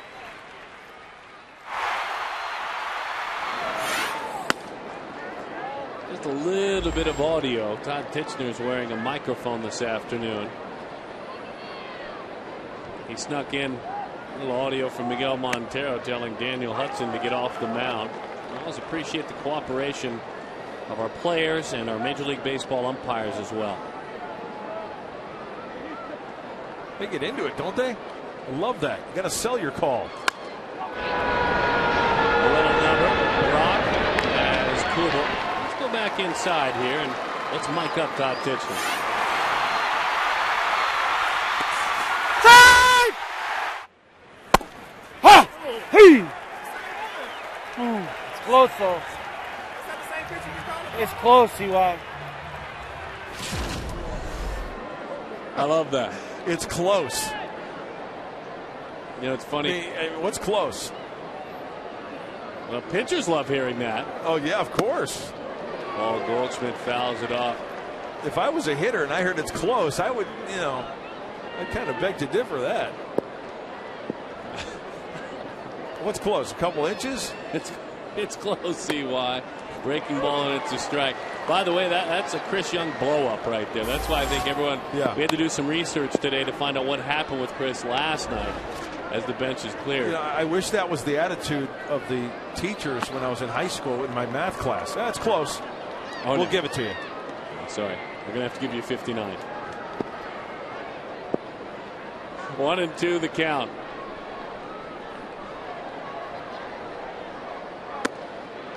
Just off the plate to Paul Goldschmidt, who slugged a home run in the 5th inning. That looked pretty close. Maybe off the plate a little bit.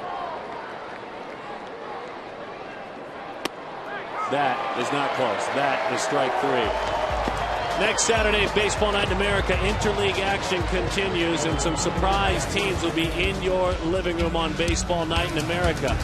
Dodgers, Mariners, Mets, Yankees, Indians, Cardinals, the Rays against the Marlins, the Royals and Pirates, and as we mentioned, it all starts at 7 Eastern, 4 Pacific. Check your local listings for the games and the start times in your area. Well, the Mets with a surprise season they've had. Cleveland Indians certainly. As that one is just on the corner. Good pitch from Brock. New Jersey boy, born and raised, Brock. 25 years old. 42nd round draft pick. Yeah, he went to one of those baseball powerhouses, Monmouth.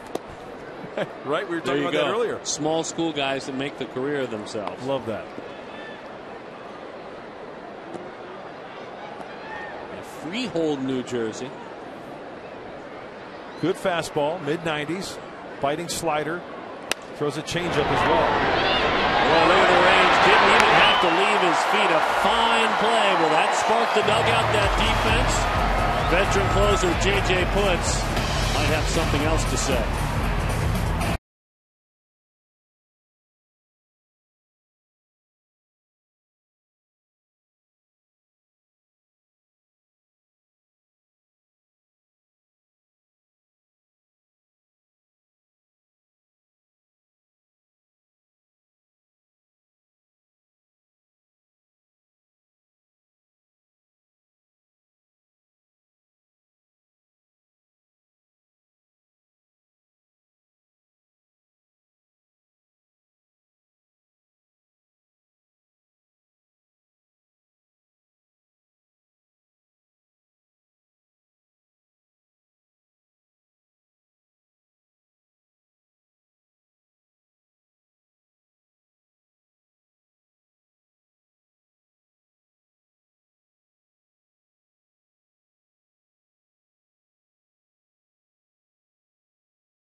Santana, surprising teams, the first no-hitter in Mets history. Chris Perez, 17 saves, and once more Indians fans at the yard.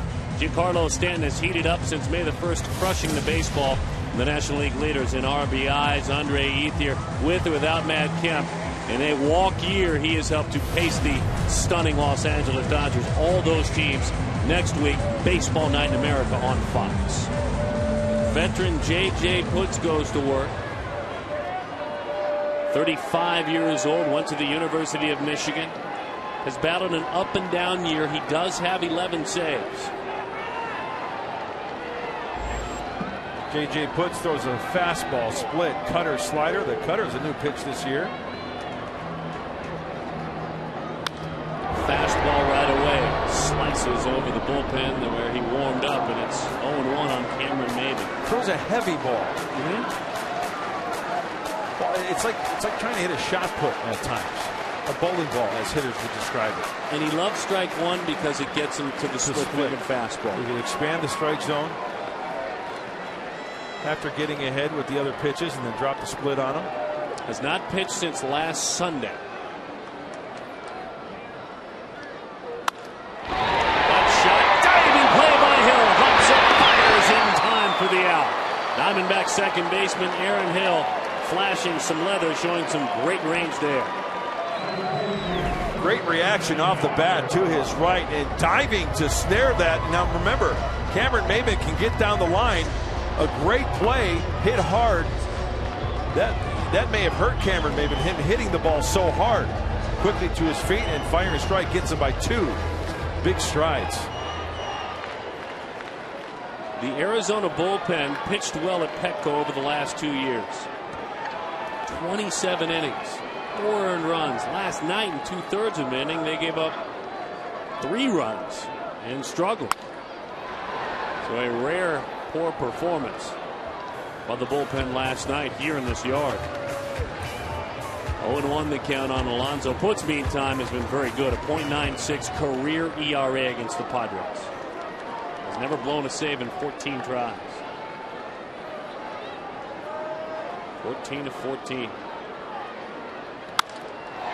Fly ball left field, tracking his Cooper. He's shy of that warning track. And that force field knocks it down. Absolutely. Here is today's Stronger Moment, brought to you by Mazda. Better, stronger, smarter. You better stay stronger, because it went well into the second deck here at Petco Park. Nearly hit himself in the face on that scoreboard. Well, we talked about him in our open. The minor league numbers, just great numbers. Hit over 300 in the minor leagues. It's just a matter of time. He can show that he can make adjustments, hit for average and power at the big league level.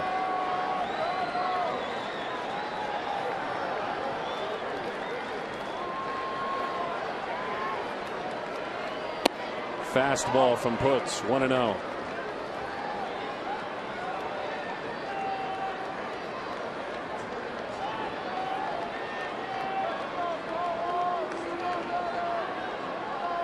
The rallies haven't been there this year for the Padres. That one bounces in there. There is that cutter you've talked about, that cut fastball. That's the new pitch this year for J.J. Putz. Usually he's just throwing the fastball, just getting ahead, maybe dropping a slider. It's got small late break to it, mostly used against righties like Carlos Quentin.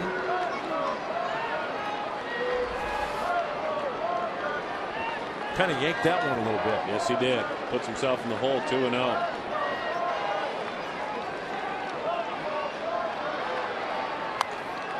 Hit him with a good fastball in. Darren, you talked about the late inning heroics. The Padres need a bloop and a blast, but Carlos Quentin is that guy who can put a blast into one, but the Padres need base runners. Hopefully that helps the Padres the remainder of the year now that Carlos Quentin is healthy. So they'd like to maybe flip spots and go ahead and have Headley up there for the bloop and Quentin for the blast. Exactly. I gotcha.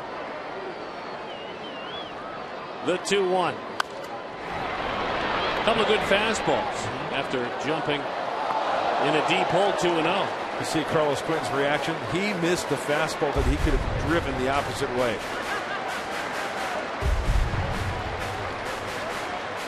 Here's the fastball from Putz away.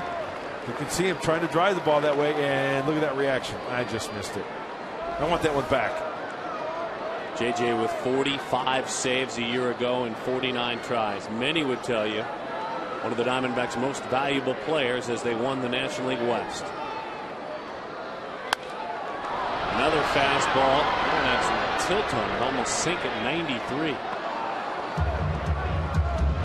Putz in his blown saves this year has made it clear. I'm throwing plenty hard. It's between 90 and 94. It's been location. Poor location has cost him. And it's been homers. I mean, late game homers, 4 of them.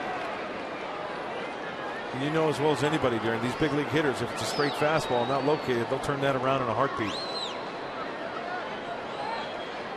2-2 to Quentin. Oh my goodness, sailed up and in. A split-fingered fastball hits him. No intent, much like a certain 3-2 changeup we saw last night. Good call. Now it brings the tying run to the plate. That is Chase Headley. Splitter, you can see the rotation on that. The tumbling effect out of the hand. Quentin turns in, gets it on the hand. The reaction from J.J. Putz says it all.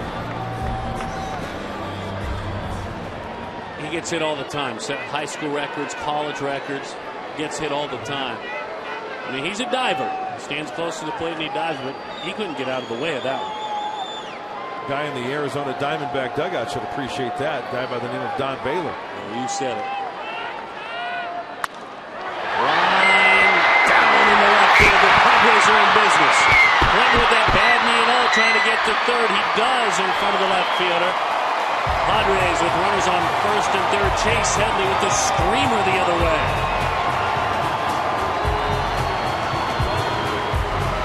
Hey, nice job out left field by Jason Kubel. Getting to that ball quickly down the left field line. The reason why I say that, you keep Chase Headley at first base, and the Diamondbacks can go the short way at second base, and plus that's the tying run. One hop, 2 hops, get that ball in quickly. Headley doesn't have blazing speed, but now a ground ball up the middle, or one of the infielders have to dive for it. They can go to short way for the force out at second base. And Bud Black pushes the same button he pushed last night that decided the game for him in a victory. With his club tied at 1, Wade Miley and the momentum in the Padres dugout, he called on Jesus Guzman. It was a 1-0 changeup, and it was good night, Irene. You can see Guzman went out and got that changeup. And Darren, it'll be interesting to see the sequence of pitches here from J.J. Putz. Will he challenge him with the fastball? If he throws him an off-speed pitch, will he purposely throw it for a ball? And then you have to consider ball in the dirt and runners moving up. Winning run in the batter's box. Putz with a fastball, belts high, strike 1. Just his first home run of the year, Guzman. Ran with an opportunity last year. Hit .312 in 76 games. Homered 5 times last year.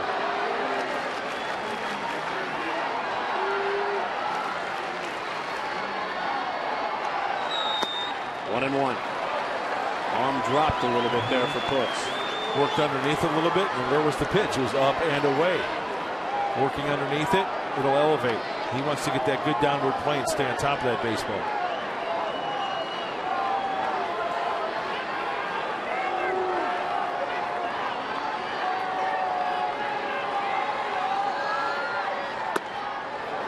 A high strike, a hanging splitter. Yes. That's the last place Putz wanted to throw that pitch, but he got away with it. No, that's almost reminiscent of the home run we just saw. Maybe down a little bit more. The home run that Guzman hit was a changeup down. That was a hanger.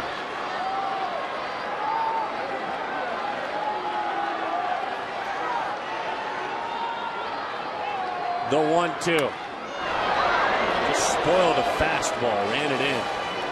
You could see Montero had come out of his crouch. He wanted a chest-high fastball. That was down.